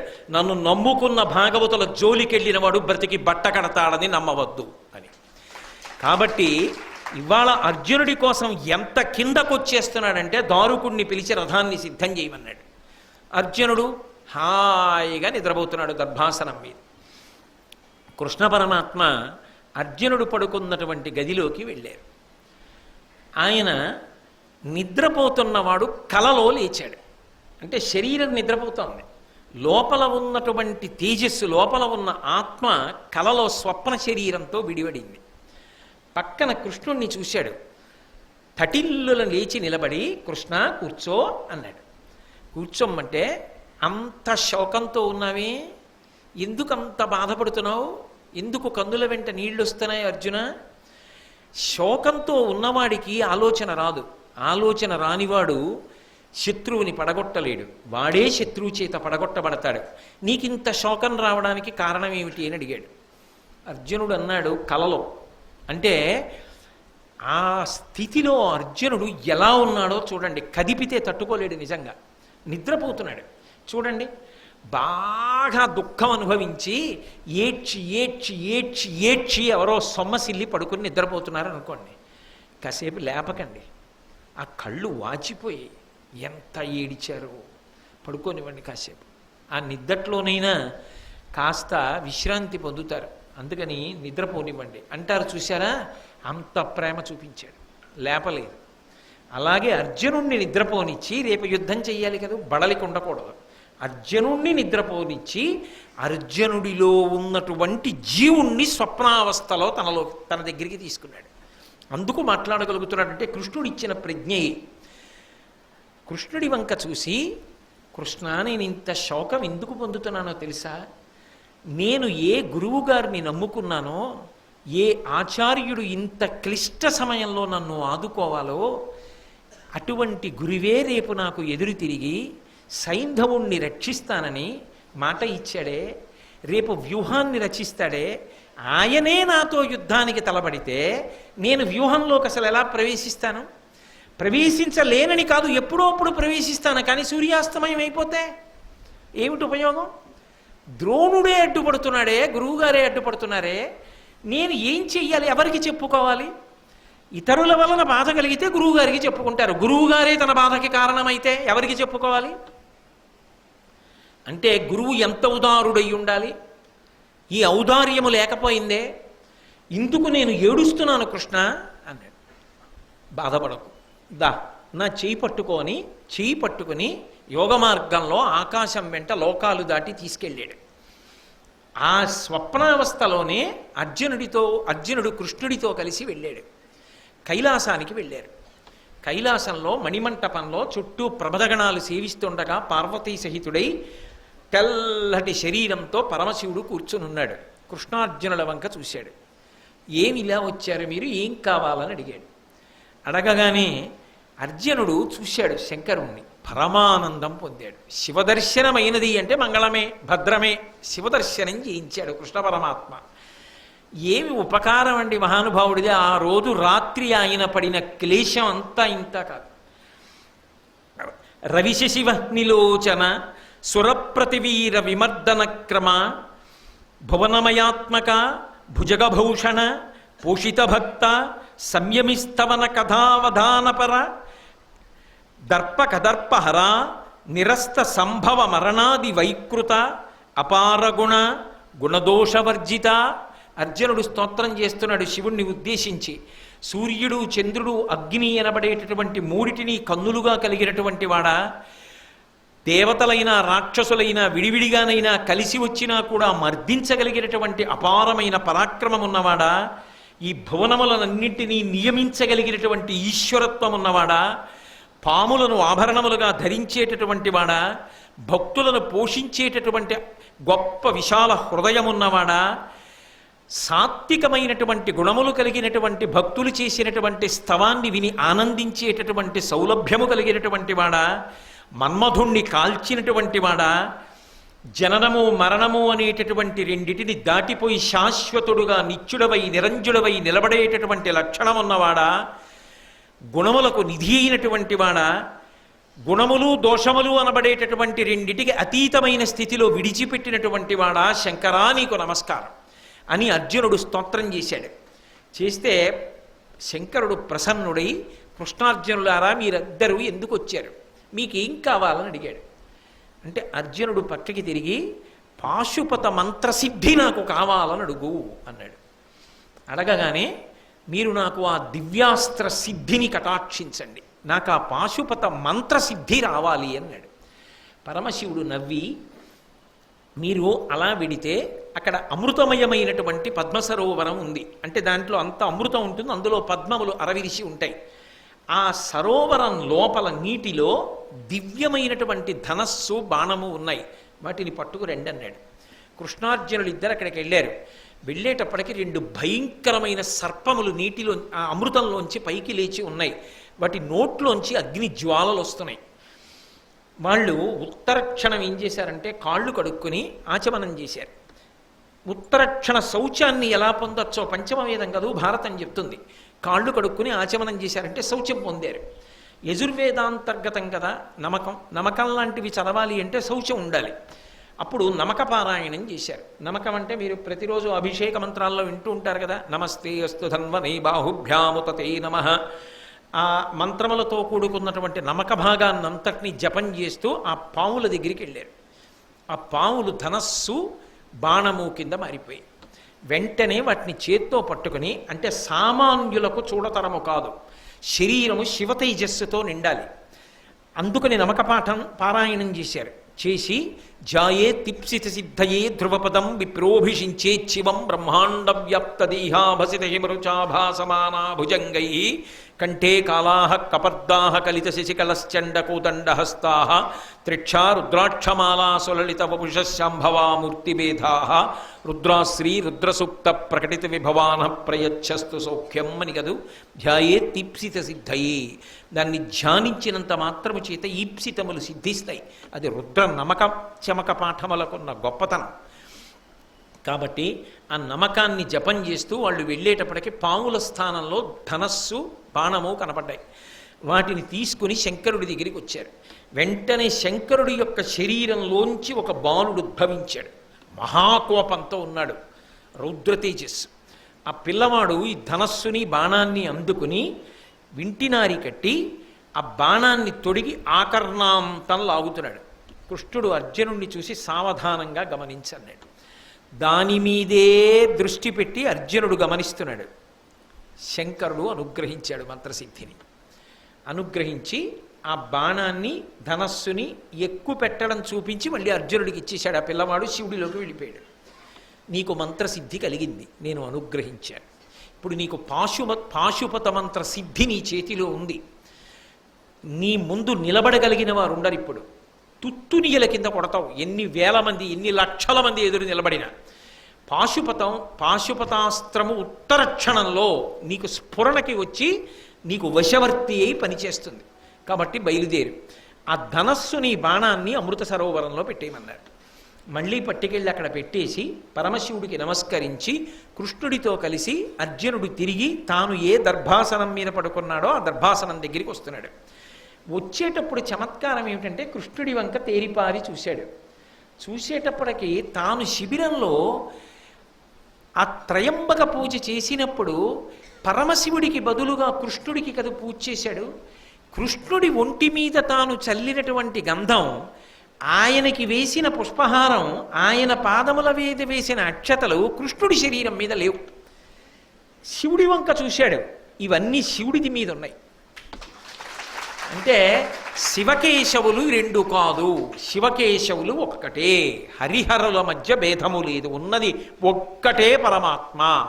నిరూపణమైంది. సైంధవుడు దుర్మార్గుడు అయితే అయ్యాడు కానండి, కథ ఎన్ని మలుపులు తిరిగిపోయింది దీనివల్ల.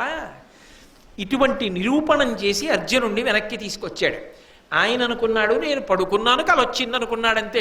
కల కాదు, నిజంగా కృష్ణ పరమాత్మ అనుగ్రహించాడు. నిద్ర లేకపోతే బడలిపోతాడేమో అని నిద్రపోనిచ్చి తండ్రి తాను కష్టపడి బిడ్డల్ని కాపాడుకున్నట్టు, హోంవర్క్ చేయలేకపోయాను, లెక్క రాలేదు అని బెంగ పెట్టుకుని ఏడ్చి ఏడ్చి ఏడ్చి ఏడ్చి కొడుకు పడుకున్నాడు అనుకోండి, రేపు మాస్టర్ నన్ను దెబ్బలాడతారు, 10 మందిలో నాకు అవమానం, ఆ లెక్క ఏమిటో రాలేదు అని.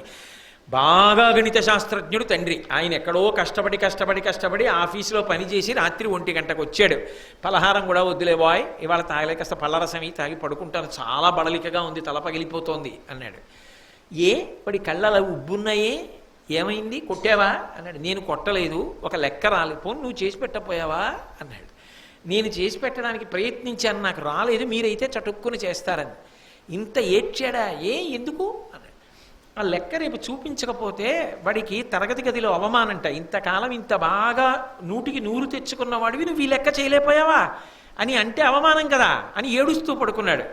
అంటే ఇంత తల పగిలిపోతున్న తండ్రి ఏదా లెక్క ఇలా పట్రా అని తాను చేసేసి ఒక కాగితం మీద అక్కడ పెట్టి రేపు వాడిని లేవగానే ఎక్కించేసుకోమను అని పడుకున్నట్టుగా నిద్రపోతున్నటువంటి అర్జునుణ్ణి నిద్ర లేపకుండా కలలో తనతో కైలాసానికి తీసుకెళ్ళి శంకర దర్శనం చేయించి పాశుపతాస్త్ర సిద్ధిని, మంత్రసిద్ధిని అర్జునుడికి కలిగేటట్టుగా చేసి వెనక్కి తీసుకొచ్చాడు.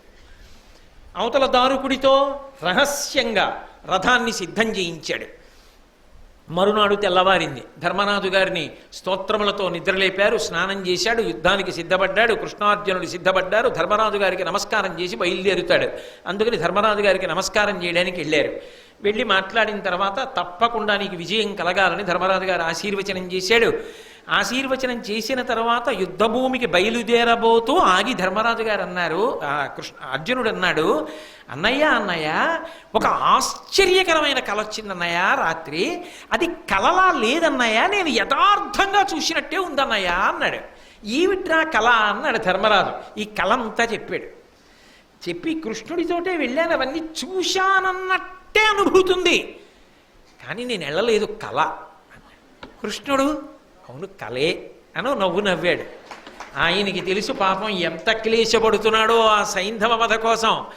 పైకి శల్యుళ్ళ ఓ మాట, దిక్కుమాలిన ప్రతిజ్ఞలు నువ్వు ఎవడ చేయమన్నాడు అంటే తను ఆ శల్యుడైపోడు. ఎంత కడుపులో పెట్టుకు కాసుకుంటున్నాడో చూడండి. అది పెద్దరికం అంటే, అది రావాలి మనిషికి. కాబట్టి ఇప్పుడు యుద్ధానికి బయలుదేరారు. అటు ద్రోణాచార్యుల వారు తక్కువ తిన్నాడా, ఆయన అద్భుతమైనటువంటి శకట వ్యూహాన్ని పన్నాడు. శకట వ్యూహం మధ్యలో పద్మవ్యూహాన్ని పన్నాడు. ఆ పద్మవ్యూహం మధ్యలో సూచీ వ్యూహాన్ని పన్నాడు. ఈ సూచీ వ్యూహాన్ని సైనిక ముఖం వరకు పన్నాడు. ఇటు ఒకే రోజు శకట వ్యూహంలో, పద్మవ్యూహంలో సూచీ వ్యూహం. ఇప్పుడు దీని ముఖం దగ్గర తనని దాటితేనే లోపలికి వెళ్ళడం, తానే చతురంగ బలాలతో ఎదురు నిలబడ్డాడు. ఈ సైంధవుణ్ణి మధ్యలో కూడా నిలబెట్టలేదు, చిట్ట చివరికి నిలబెట్టాడు. చిట్ట చివరికి నిలబెట్టి ఆయన చుట్టూ కూడా వీరులందరినీ కాపుంచాడు. మీరెవరూ యుద్ధానికి రావక్కర్లేదు, మీరందరు ఇక్కడే ఉండాలి. ఎందుకనంటే చిట్ట చివరి వేళకి ఒకవేళ వచ్చినా సైంధవుడు దొరకకూడదు, మీరు తిరగబడి యుద్ధం చేసేయాలి, సమయం అయిపోతుంది. కాబట్టి చూడండి, ఇంకా 2 balls left 8 runs రిక్వైర్డ్ అంటే క్లోజ్ ఫీల్డింగ్ అంటారు చూసారా, అలా ఎవరి వ్యూహరచన వాళ్ళది. అందుకని మీరందరూ జాగ్రత్తగా ఉండి భూరిశ్రవుడు, కర్ణుడు, శల్యుడు, అశ్వత్థామ, వృషసేనుడు, కృపాచార్యుడు, ఇంతమంది సైంధవుడికి చుట్టూ నిలబడి ఉండాలి. అంటే ఒకవేళ సైంధవుడి దగ్గరికి వచ్చేసిన గురిపెట్టి బాణం వేయడానికి అవకాశం ఉండకూడదు, మీరందరూ కుప్పించేయాలి. మిమ్మల్ని అందరినీ పడగొడితే కదా అసలు మీ దాకా రావడానికి అవకాశం ఇవ్వను. ఎందుకో తెలుసా, ముందు నేను ఉంటాను, దుర్యోధనుడు ఉంటాడు, ఇతర వీరులు ఉంటారు. ఇది కాక మీ ముందు 14,000 ఏనుగులు నిలబడి ఉంటాయి. అవి కాక 60,000 రథములతో వీరులు నిలబడి ఉంటారు. వాళ్ళు కాక 1,00,000 గుర్రముల మీద యోధులు నిలబడతారు. ఇది కాక 10 లక్షల కాల్బలం చుట్టుముట్టి ఉంటుంది. 10 లక్షల మంది సైనికులు వలయాకారంగా నిలబడి ఉంటారు. దాని మధ్యలో భూరిశ్రవుడు, కర్ణుడు, శల్యుడు, అశ్వత్థామ, వృషసేనుడు, కృపాచార్యుడు ఉంటారు. వాళ్ళ మధ్యలో సైంధవుడు నిలబడి ఉంటాడు. వాడు ధనస్సు బాణం పట్టుకుంటాడు, అవసరమైతే ఒకటి వేయడానికి. ఏమో చిట్ట చివర ఎవరు చెప్పగలరు, ఆఖరి బంతి ఏమైనా చెయ్యొచ్చు. అందుకని వాడు ధనస్సు బాణం పట్టుకుంటాడు. ముందు నేనుంటాను, నన్ను దాటడు ఫల్గుణుడు. దుర్యోధన సంతోషంగా ఉండు అన్నాడు. యుద్ధం ప్రారంభమైంది. పాంచజన్యం పూరించారు, దేవదత్తం పూరించారు. అర్జునుడికే ఒకటే నమ్మకం, కృష్ణ నువ్వు ఉన్నావు కదా, అర్జున నీకేం బెంగ, ఎందుకు బెంగ, నువ్వు ఉండగా కృష్ణ, నేను బెంగ పెట్టుకోవడం ఏమిటి, నువ్వు పెట్టుకోవాలి, పెట్టుకుంటే నాకెందుకు. భగవంతుడిని నమ్ముకున్నవాడు అలా ఉంటాడు, భగవంతుడు వీడి గురించి బెంగ పెట్టుకుంటాడు. అది విచిత్రం. యుద్ధానికి బయలుదేరారు. ద్రోణాచార్యుల వారు చాలాసేపు నిలబెట్టేశాడు. నిజానికి ఆ రోజు యథార్థంగా చెప్పాలంటే ఇప్పుడు నేను ఆ యుద్ధాన్నంతటినీ వర్ణించడం అవసరం కాదు కదా, అది నేను ఏ ద్రోణాచార్యుల వారి గురించి చెప్తున్నప్పుడో చెప్పవలసి ఉంటుంది. అర్జునుడి ప్రౌఢిమ కన్నా కృష్ణుడి యొక్క సారథ్య ప్రతిభ వల్ల లోపలికెళ్ళగలిగారు. మొత్తానికి వ్యూహాన్ని భేదించి లోపలికెళ్ళారు. లోపలికి వెళ్ళినా ఆ రోజు జరిగినటువంటి యుద్ధం ఎంత దారుణమైన యుద్ధం అంటే, అర్జునుడి యొక్క రథానికి కట్టినటువంటి గుర్రములు సామాన్యమైనవి కావు, అగ్నిదత్తములు. అటువంటి గుర్రములు బడలిపోయాయి. అవి నీళ్లు తాగి నీటి చేత ఒళ్ళంతా తడిపితే తప్ప అవి మళ్ళీ యుద్ధానికి పరిగెత్తలేవు. అర్జున గుర్రములు బాగా బడలిపోయాయి. వాటిని తడపడానికి నీళ్లు లేకపోవచ్చు, కానీ ఉలవలతో కొంత దాణా పెట్టాలి, నీళ్లు పట్టాలి. నీరెక్కడైనా దొరికేటట్టు చేయగలవా అన్నాడు కృష్ణుడు. అంటే ఉత్సాహాన్ని పరిశీలించాడు. ఎలా ఉన్నాడో చూద్దాం, మరి ద్రోణుణ్ణి దాటేటప్పటికే సమయం పట్టేసింది కదా, బావా బెంగపెట్టుకోకు అని దివ్యాస్త్ర ప్రయోగం చేసి వెంటనే అక్కడో సరోవరాన్ని ఏర్పాటు చేశాడు. రథాన్ని ఆపి గుర్రాల్ని విప్పి వాటికి దాణా పెట్టి నీళ్లు పట్టి ఒళ్ళంతా కడిగి కృష్ణుడు ఎవరి కోసం, ఏమి కర్మ అండి పరిపూర్ణావతారానికి. ఒక సారథి అర్జునుడు అక్కడ నిలబడితే గుర్రాలిప్పుకుని నీళ్లు పట్టి దాణా పెట్టుకుని వాటికి నీళ్లు పోసి వాటిని సముదాయించి ఒళ్ళు తుడిచి మళ్ళీ కట్టి బావా ఎక్కని తానెక్కి ఎవరి కోసం అండి ఆ కష్టం. అంటే భగవంతుణ్ణి నమ్మి ఉండగలగాలి, కానీ మన కోసం ఆయన దిగినంతగా ఎవ్వరూ దిగి రాలేరు. నిరూపణమైంది భారతంలో. వాటికి నీళ్లు పట్టి దాణా పెట్టి కట్టి మళ్ళీ రథం ఎక్కించి యుద్ధం ప్రారంభమైంది. రివీర భయంకరుడై యుద్ధం చేస్తున్నాడు అర్జునుడు. దుర్యోధనుడికి ఎక్కడ లేని కోపం వచ్చింది. ద్రోణాచార్యుల వారి దగ్గరికి వెళ్ళాడు, మీరు ఇవాళ నన్ను మన్నించవలసి ఉంటుంది, నేను సమయం దాటినా కూడా. కాబట్టి ద్రోణాచార్యుల వారి దగ్గరికి దుర్యోధనుడు పరిగెత్తుకెళ్ళాడు. మీరు వ్యూహానికి ప్రారంభంలోనే ఉండి కూడా ఆపకుండా వదిలిపెట్టేశారు అర్జునుణ్ణి. హరివీర భయంకరుడై చొచ్చుకొచ్చేస్తున్నాడు, ఎలా ఆపగలను నేనని అడిగాడు. వెంటనే ద్రోణాచార్యుల వారు అన్నారు, నేను వెనక్కొచ్చి అర్జునుణ్ణి అటకాయించగలను, కానీ నేను కాని లోపలికి వచ్చేసానా మొత్తం పాండవ సైన్యాల లోపలికి వచ్చేస్తాయి. వచ్చేస్తే అర్జునుడికి ఆసరా దొరుకుతుంది. అర్జునుడిని ఒకడిగా ఉంచాలంటే మిగిలిన సైన్యాన్ని అటకాయించాలంటే నేను ఇక్కడ ఉండాలి. కృష్ణ సారథ్య ప్రతిభ అర్జునుడు దాటిపోయాడు. కానివ్వండి, మీరు అడ్డుకోండి అర్జునుడిని, లోపల దాకా సైంధవుడి దాకా వెళ్ళనివ్వకండి అన్నాడు. ఎలా అడ్డుకోను, ఆయన యొక్క ప్రతాపం ముందు నేను ఎక్కడ నిలబడగలను అన్నాడు. నువ్వేమి బెంగపెట్టుకోకు. ఒకప్పుడు చతుర్ముఖ బ్రహ్మగారు ఇంద్రుడికి అనుగ్రహించి ఒక దివ్యమైనటువంటి మంత్రముల యొక్క శక్తిని నింపగలిగిన కవచ విద్యనిచ్చాడు. అది ఇంద్రుడు అంగిరసుడికి ఉపదేశం చేశాడు. అంగిరసుడు బృహస్పతికి ఉపదేశం చేశాడు. బృహస్పతి అగ్నివైశ్యుడికి ఉపదేశం చేశాడు. అగ్నివైశ్యుడు నాకు ఉపదేశం చేశాడు. నా దగ్గర ఆ శక్తి ఉంది. నేను ఆ మంత్రముల చేత ఈ కవచాన్నంతటినీ కూడా నింపేస్తాను. ఇదిగో ఈ బంగారు కవచం ఇస్తున్నాను, ఇది కట్టుకో. అర్జునుడు గాంధీవానికి తొడిగి బాణములు విడిచిపెట్టినా కూడా నిన్ను చెనకవు. ఇప్పుడు యుద్ధం చెయ్యన్నాడు. దుర్యోధనుడు ఆ కవచాన్ని ధరించి అర్జునుడి మీదకి యుద్ధానికి వచ్చాడు. అర్జునుడు గాంధీవానికి బాణములు సంధించి పుంఖానుపుంఖలంగా విడిచిపెడుతున్నా సరే నిరుపయోగములై పడిపోతున్నాయి. ఆశ్చర్యపోయాడు అర్జునుడు, ఏమిటి దుర్యోధనుడిని దాటలేకపోతున్నాం, ఇంత గొప్ప యుద్ధం చేసేస్తా, కావలసింది సమయం అయిపోవాలి, ఇంత గొప్ప యుద్ధం ఎందుకు చేస్తున్నాడు అన్నాడు. అంటే కృష్ణుడు అన్నాడు, నీ పిడికిలి వంక చూసుకున్నావా, అసలు పూర్వపు శక్తి ఉందా, వెయ్యగలుగుతున్నావా బాణాలు వెయ్యవలసిన దిశకి, ఎందుకు నీకు తడబాటు వస్తోంది, అమాయకమైన జంతువుల నేను గురులు తప్పి నువ్వు తయారయ్యావా ఏమి, పరిశీలించుకో అన్నాడు. అంటే ఉత్సాహాన్ని రేకెత్తించాడు. అప్పుడు అర్జునుడు అన్నాడు, ఓ నా దోషం కాదు, ఆ కవచంలో ఉంది తేడా, బహుశः మా గురువుగారు ఇచ్చి ఉంటారు. ఒక్క గురువుగారికి తప్ప ఇటువంటి శక్తులు అన్యులకు సాధ్యం కాదు. ఇది మంత్రపూరితం ఈ కవచం. ఈ కవచాన్ని 3 లోకాల్లో ఉన్న వాళ్ళు భేదించలేరు. ఈ కవచాన్ని భేదించగలిగినటువంటి బాణములు నా దగ్గర ఉపదేశం అయి ఉన్నాయి, అస్త్రం. దాన్ని ప్రయోగించి ఆ కవచాన్ని భేదిస్తానని ప్రయోగించాడు. ఇది గురుపుత్రుడు అశ్వత్థామ కనిపెట్టాడు. కనిపెట్టి ఆయన వేసిన అస్త్రాన్ని వమ్ము చేశాడు. దుర్యోధనుడు ఇంత గొప్ప కవచం గురువుగారు ఇచ్చారు, నిజానికి ఆపేయగలడు ఆ రోజున అర్జునుడిని. కానీ అర్జునుడి మీదకి యుద్ధానికి వెళ్ళడంలో అర్జునుడు ఏం చేశాడంటే ఒక తెలివైన మార్గాన్ని ఎంచుకున్నాడు. కవచం మీద కొట్టి ఉపయోగం లేదు. రథాన్ని గుర్రాల్ని ఒక్కసారే పడగొట్టి నేల మీద పడబోతున్నటువంటి దుర్యోధనుడి యొక్క అరిచేతులన్నీ బాణముల చేత కుప్పించేశాడు. ఆ అరిచేతులన్నీ నెత్తురుడిపోయి, ఏమి గురువుగారు ఏదో మంత్రం అన్నాడు, కవచం అన్నాడు, ఇచ్చాడు, ఏమిటి ఇలా కొట్టేశాడు, అరిచేతులన్నీ నిప్పెట్టేస్తున్నాయి, ఇలా బాణాలు కొట్టాడు, ఎందుకు పనికి వచ్చింది నాకు ఈ దిక్కుమాల కవచం అని ఆ కవచం విప్పి అవతల బారేసి ఇంకో కవచం కట్టుకున్నాడు. అలా కట్టుకోగానే శక్తి పోయింది. నిగ్రహించాడు అర్జునుడు, ఆపి లోపలికి వెళ్ళాడు. భయంకరమైన యుద్ధం జరుగుతోంది. అసలు సైంధవుడి దాకా ప్రవేశించడం కష్టమైపోయింది. సూర్యాస్తమయం అయిపోతోంది. దిగిపోయాడు సూర్యభగవానుడు. ఇంకా ఎర్రటి కాంతులు వచ్చేస్తున్నాయి. అసలు ఆ స్థితిలో ఎలా ఉంటుందో మీరు ఆలోచించండి. అటువంటప్పుడు ఇక ఆఖరణ కొద్ది నిమిషములు మాత్రమే మిగిలి ఉంది. ఎట్టకేలకి ఇంత మందిని అసలు ఆగకుండా బాణములు రెండు చేతులతో ప్రయోగిస్తూ పడగొడుతూ కృష్ణ సారథ్య ప్రౌఢిమ చేత సైంధవుడు ఉన్నటువంటి వలయం దగ్గరికి వెళ్ళి సైంధవుడి మీద బాణప్రయోగం మొదలుపెట్టాడు.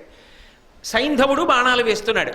సైంధవుడు ఎక్కడ దొరికిపోతాడోనని మొత్తం ఈ ఎవరెవరిని ద్రోణాచార్యులు వారు కాపుంచాడో ఆ కర్ణుడు, అశ్వత్థామ, కృపాచార్యుడు, బాహ్లికుడు అందరూ ఒక కుమ్మడి బాణాలు వేసేశారు అర్జునుడి మీద. ఆయనకి అసలు సైంధవుడి వైపు గురిపెట్టడానికి ఇంకా అవకాశం దొరకల. కానీ వీళ్లతో యుద్ధం చేస్తే సూర్యాస్తమయం అయిపోతుంది. దిగిపోతున్నాడు భానుడు. ఏదో కొద్ది నిమిషముల వ్యవధి ఉందంతే. ఇంకా ఎలా దొరుకుతాడు సైంధవుడు? అసలు మళ్ళీ వెళ్ళిపోయాడు ఆ మధ్యలోకి. ఇక గురికి కూడా దొరకట్లేదు. ఇప్పుడు వెంటనే కృష్ణ పరమాత్మ చూశాడు. చూసి అన్నాడు, అర్జున, సైంధవుడు నీకు దొరకడు, అయిపోతోంది సూర్యాస్తమయం. సైంధవుడు దొరకాలంటే ఒకటే ఒక్క ఆలోచన ఉంది. ఏమిటో తెలుసా? ఇనమండలంబు మరవడను నిరించద దమము పండవోత్తమ, అది గృంకిన చందమైన సైంధవుడును కౌరవ యోధులు కడుం ప్రమదమునన్. నేను ఒక మాయాతిమిరాన్ని, నల్లటి మబ్బుని సృష్టిస్తాను. అది సూర్యుడికి అడ్డెడుతుంది. అది అడ్డు వెళ్ళగానే సూర్యాస్తమయం అయిపోయింది, చీకటి పడిపోయిందని ఈ కౌరవ వీరులందరూ సంతోషంతో పెద్ద పెద్ద హర్షధ్వానాలు చేస్తూ అటువైపు చూస్తారు. అందరూ యుద్ధం మానేసి ప్రాణాలు దక్కాయిరా, బతికేశానని చెప్పి ఈ పిచ్చాడు సైంధవుడు ఏం చేస్తాడంటే రథం ఎక్కి అటు చూస్తాడు. అలా చూడగానే బాణం వేసి కొట్టాయి తలకాయ, మబ్బు తీసేస్తానన్నాడు. అనగానే అలాగా బావా అంటున్నాడు. ఇంకేం లేదు, కొన్ని క్షణములు మిగిలే అంతే. నల్లటి మబ్బు కమ్మించాడు కృష్ణ పరమాత్మ. సూర్యాస్తమయం అయిపోయింది, చీకటి పడిపోయింది, మేమే గెలిచేసాం, అర్జునుడు ప్రతిజ్ఞను నెరవేర్చుకోవాలని అటువంటి వాటికి సిద్ధంగా ఉంటారు ధర్మం కోసం వీళ్ళు. వీళ్ళందరూ పెద్ద పెద్ద అల్లర్లు చేస్తూ సంతోషంతో కేరింతలు కొడుతుంటే సైంధవుడు విన్నాడు. అబ్బా, సూర్యాస్తమయం అయిపోయింది, బతికేశానని రథం ఎక్కి మెడ నిక్కించి అటు చూస్తున్నాడు. కృష్ణుడు అన్నాడు, అడిగో సైంధవుడు వేసే బాణం అన్నాడు. అనగానే అతడు కని గంధమాల్యార్చితమై తొన మెరయుచున్న సిత శర ముగ్రోద్ధతినీయ డేగ పులుగును గదిగును క్రియ అది హరించ గ్రక్కున శరమున్. వెంటనే అర్జునుడు తన అక్షయ బాణతూణీరంలో గంధాన్ని రాసి పుష్పాల చేత అక్షతల చేత అర్చన చేయబడి గురి తప్పనటువంటి ఒక భయంకరమైన బాణాన్ని గాంధీవానికి సంధించి విడిచిపెడితే ఎక్కడి నుంచో వచ్చినటువంటి డేగ చిన్న పిట్టనెత్తుకుపోయినట్టుగా సైంధవుడి యొక్క తలని తరిగిసింది. తరిగేగానే మబ్బు తప్పుకుంది, మళ్ళీ సూర్యోదయం అయింది. ఇంకా ఉంది కాలం, సూర్యాస్తమయం అవ్వలేదు. సూర్యాస్తమయంలో తేడా ఏం చేయలేదు. ఓ నల్ల మబ్బు అడ్డొచ్చింది, అది వాళ్ళు గమనించలేదు. చీకటి పడిపోయింది, అస్తమయం అయిపోయింది అనుకున్నారు. ఇప్పుడు ఆ మబ్బు తప్పింది, కొద్ది క్షణాల వ్యవధి మిగిలింది. అయ్యో ఇంకా అవ్వలేదు సూర్యాస్తమయం, సైంధవుడేడు అన్నారు. ఇంకేం సైంధవుడు? కింద పడిపోయాడు, తలకాయ పైన ఉంది. వెంటనే కృష్ణుడు అన్నాడు, శౌరి పార్థ పార్థ, సైంధవు తల ఇలబడిన నొప్ప అది అభంబునంద నిలువచేయు ఏను నీకిరింగించదా తెరంగు తెలియనడిన అతడు. పార్థ పార్థ, ఏమి రచనండి నిజంగా. ఆర్తి కలిగినప్పుడు ఒక్కమాట పార్థ అనరు.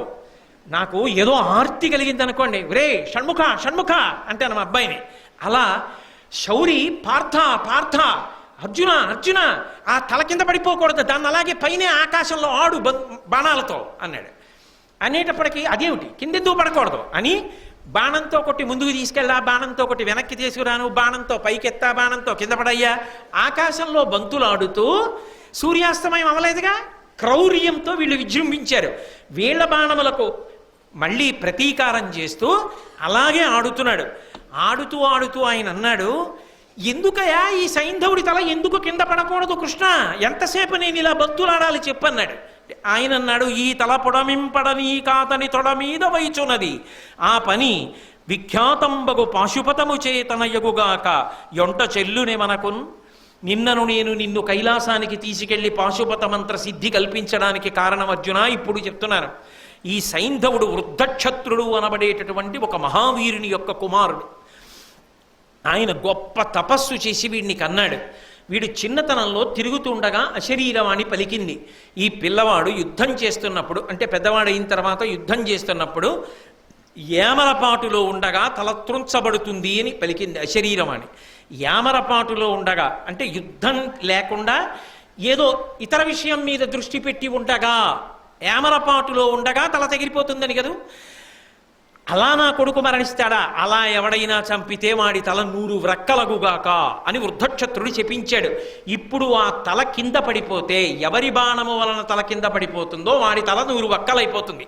ఇప్పుడు వీడి తల కింద పడితే నీ తల పగిలిపోతుంది 100 వక్కల కింద. నీకు తెలియదు ఈ విషయం. సైంధవుడి తల తరుగుతానన్నావు అంతే, తల తరిగి వదిలేసావా నీ తల కూడా పేలిపోతుంది. కాబట్టి అది కింద పడకూడదు, ఆకాశంలో బత్తులాడమన్నా. ఇప్పుడు అది ఎక్కడ పడాలి అంటే ఎక్కడో శమంతక పంచకంలో కూర్చుని జపం చేసుకుంటున్నాడు వీళ్ళ తండ్రి. ఏ దుర్మార్గమైన శాపాన్ని లోకానికి ఇచ్చాడో ఇట్లాంటి కొడుకుని కని ఆయన ఒళ్ళోనే ఈ తల పడేటట్టుగా పాశుపతాస్త్రాన్ని ప్రయోగించు, అదొక్కటే ఆ తల పట్టుకెళ్ళి అక్కడ పడేటట్టు చేస్తుంది. జపం చేసుకుంటున్న వాడి ఒళ్ళో ఏదో దబ్బున పడేటప్పటికి ఇలా చూస్తాడు, నెత్తురోడుతూ ఉంది కదా, కొడుకు తల అనుకోడు, చెయ్యి అని ఇలా కింద పడేస్తాడు. ఎవరు తల కింద పడేశాడో వాడి తల వక్కలైపోతుంది, వృద్ధక్షత్రుడి యొక్క తల పగిలిపోతుంది, తండ్రి కొడుకు పోతారు. కాబట్టి మళ్ళీ వాడు పగబట్టకుండా పోతుంది. పాశుపతాస్త్రాన్ని ఇప్పుడు ప్రయోగించు, అది వెళ్ళి ఆ కొడుకు శిరస్సు తండ్రి ఒళ్ళో పడేట్టు చేస్తుంది. వెంటనే పాశుపతాస్త్రాన్ని అభిమంత్రించాడు. బాణము వెంట బాణము, బాణము వెంట బాణము, బాణము వెంట బాణము దాన్ని తోసుకుంటూ శమంతక పంచకానికి తీసుకెళ్లి ఆశ్రమంలో జపంలో ఉన్నటువంటి వృద్ధక్షత్రుడి యొక్క ఒళ్ళో పడేటట్టు కొట్టింది పాశుపతాస్త్రం. చటుక్కున కళ్ళు తెరిచి చూసి చెయ్యి తలని పక్కన పడేశాడు. పక్కన పడైగానే సైంధవుడి తల కింద పడగానే వృద్ధక్షత్రుడి యొక్క తల వ్రక్కలైపోయి ఆయన మరణించాడు. సూర్యాస్తమయం అయిపోయింది. ఏడుస్తూ దుర్యోధనాదులు ఇతర వీరులు మనం సైంధవుణ్ణి దక్కించుకోలేకపోయాం, పాండవులు ప్రతిజ్ఞ నెరవేర్చుకున్నాడు, అర్జునుడు నెరవేర్చుకున్నాడని చెప్పి ఏడుస్తూ వాళ్ళింటికి వెళ్ళిపోయారు. సంతోషంగా కృష్ణుడితో కలిసి అర్జునుడు వెళ్ళిపోయాడు. అర్జున, ఎంత గొప్ప యుద్ధం చేశావయ్యా ఇవాళ, తిరిగి వెడుతున్నప్పుడు చూడు పీనుగుల పెంటలు, ఎంతమందిని పడగొట్టావయ్యా ఇవాళ నీ గాంధీవంతో అని అర్జునుణ్ణి పొగుడుతూ కృష్ణుడు తీసుకెళ్ళాడు. అది ఆయన గొప్పతనం. ఇద్దరు వెళ్ళి ధర్మరాజు గారికి నమస్కారం చేశారు. చేస్తే ధర్మరాజుతో కృష్ణుడు అన్నాడు, చూశావా నీ తమ్ముడు ఎంత అరివీర భయంకరుడో, శపథం చేశాడని భయపడ్డావు, సాయంకాలం లోపల సూర్యాస్తమయం లోపల కొట్టేశాడా లేదా సైంధవుణ్ణి అన్నాడు. ధర్మరాజు గారు అన్నాడు, నా తమ్ముడు కొట్టాడో నువ్వు వెనక ఉంటే కొట్టాడో నాకు తెలియదనుకోకు కృష్ణ, నువ్వు మా పాలిట దైవం, నువ్వు లేని నాడు మాకు ఈ శుభ పరంపరలు ఎక్కడ దొరుకుతాయని కృష్ణుణ్ణి కీర్తించాడు. కృష్ణార్జునులు ఇద్దరూ ధర్మరాజు గారికి నమస్కారం చేశారు. ఇన్ని మలుపులు తిరిగినటువంటి ఈ సైంధవ వధలో కృష్ణ పరమాత్మ ఒక రాత్రి నిద్ర కూడా వదిలిపెట్టి అర్జునుణ్ణి కైలాసానికి తీసుకెళ్లి మంత్రసిద్ధిని ఇప్పించి శివకేశవ అభేదాన్ని నిరూపణం చేసి అంత గొప్పగా వ్యూహాన్ని భేదించి పాశుపత మంత్రాన్ని స్ఫురణకి తెచ్చి వృద్ధక్షత్రుడి శాపం వల్ల సైంధవుడి తల కింద పడితే ప్రమాదం జరుగుతుందని పాశుపతంతో మళ్ళీ ఆ తల వెళ్ళి తండ్రి ఒళ్ళో పడేటట్టు కొట్టించాడు. కాబట్టి మహానుభావుడు అర్జునుడు బ్రతకగలిగాడు. తనని నమ్ముకున్న వారిని ఎంత కాపాడతాడో, భక్తుల్ని కాపాడడానికి కృష్ణ పరమాత్మ ఎంత కష్టపడతాడో మనం తెలుసుకోవడానికి అద్భుతమైన సాధనం. ఇటువంటి కథ విన్న తర్వాత, ఇంత సంతోషాన్ని పొందిన తరువాత మనం ఆ కృష్ణ పరమాత్మని సేవించకుండా, ఆయన పట్ల భక్తితో నమస్కారం చెయ్యకుండా నిజంగా ఎలా ఉండగలం? అంత గొప్ప గాథ సైంధవ వధ. సైంధవుడు చిన్న పాత్ర, చిన్న మెరుపు అయిన భారతంలో మనుష్యులు నేర్చుకోవలసిన అనేక విషయాలని ప్రబోధించడమే కాకుండా అన్యాపదేశంగా ఆయన అర్జునుడి విషయంలో ఇంత కీలకమైన మలుపులు తిప్పాడు. అందుకే మహాభారతాంతర్గతమైనటువంటి ఈ సైంధవ వధ అంత గొప్పదైంది. మనందరం కూడా కృష్ణ పరమాత్మకి అనేక వేల నమస్కారములు చేస్తూ ఇంత గొప్ప కృష్ణ సౌలభ్యాన్ని మీరందరూ విన్నారు కనుక ఒక 2 రోజుల పాటు సంతోషంగా మీరందరూ ఉత్సవాలు చేసుకోవడానికి అవకాశం ఇస్తూ సెలవు ప్రకటిస్తున్నాను. ప్రవచనానికి సోమవారం మంగళవారం ప్రవచనం ఉండదు. బుధవారం నుంచి మరి ఉత్సవం చేసుకోవద్దు. సైంధవుడు పడిపోయిన తర్వాత కృష్ణుడు అంత విజయం సాధించిన తర్వాత కూడా రేపు నేను ప్రవచనం చేస్తానన్నాను అనుకోండి, మాకు ఉత్సవం చేసుకునే సమయం ఇవ్వవా అని మళ్ళీ మీరే నా మీద తిరగబడతారు. అందుకని మీరు సంతోషంగా గడపడానికి మీకు సమయాన్ని ఏర్పాటు చేస్తూ మళ్ళీ బుధవారం నాడు కలుసుకున్నప్పుడు ప్రతి మనిషి జీవితంలో తెలుసుకోవలసిన అద్భుతమైన విషయములను ఆవిష్కరించిన మహానుభావుడు, ఎవరి పేరు చెప్తే కృష్ణ పరమాత్మ పరవశించిపోతాడో అటువంటి విదురుడి గురించి చెప్పడాన్ని ప్రారంభం చేస్తాను. మంగళాశాసనపరై మదాచార్య పురోగమై సర్వైశ్చ పూర్వైరాచార్యై సత్కృతాయాస్తు మంగళం. మంగళం కోసలేంద్రాయ మహనీయ గుణాత్మనే చక్రవర్తి తనూజాయ సర్వభౌమాయ మంగళం. ఉమాకాంతాయ కాంతాయ కామితార్థప్రదాయినే శ్రీగిరీశాయ దేవాయ మలినాథాయ మంగళం. సర్వం శ్రీ ఉమామహేశ్వర పరబ్రహ్మార్పణమస్తు. స్వస్తి.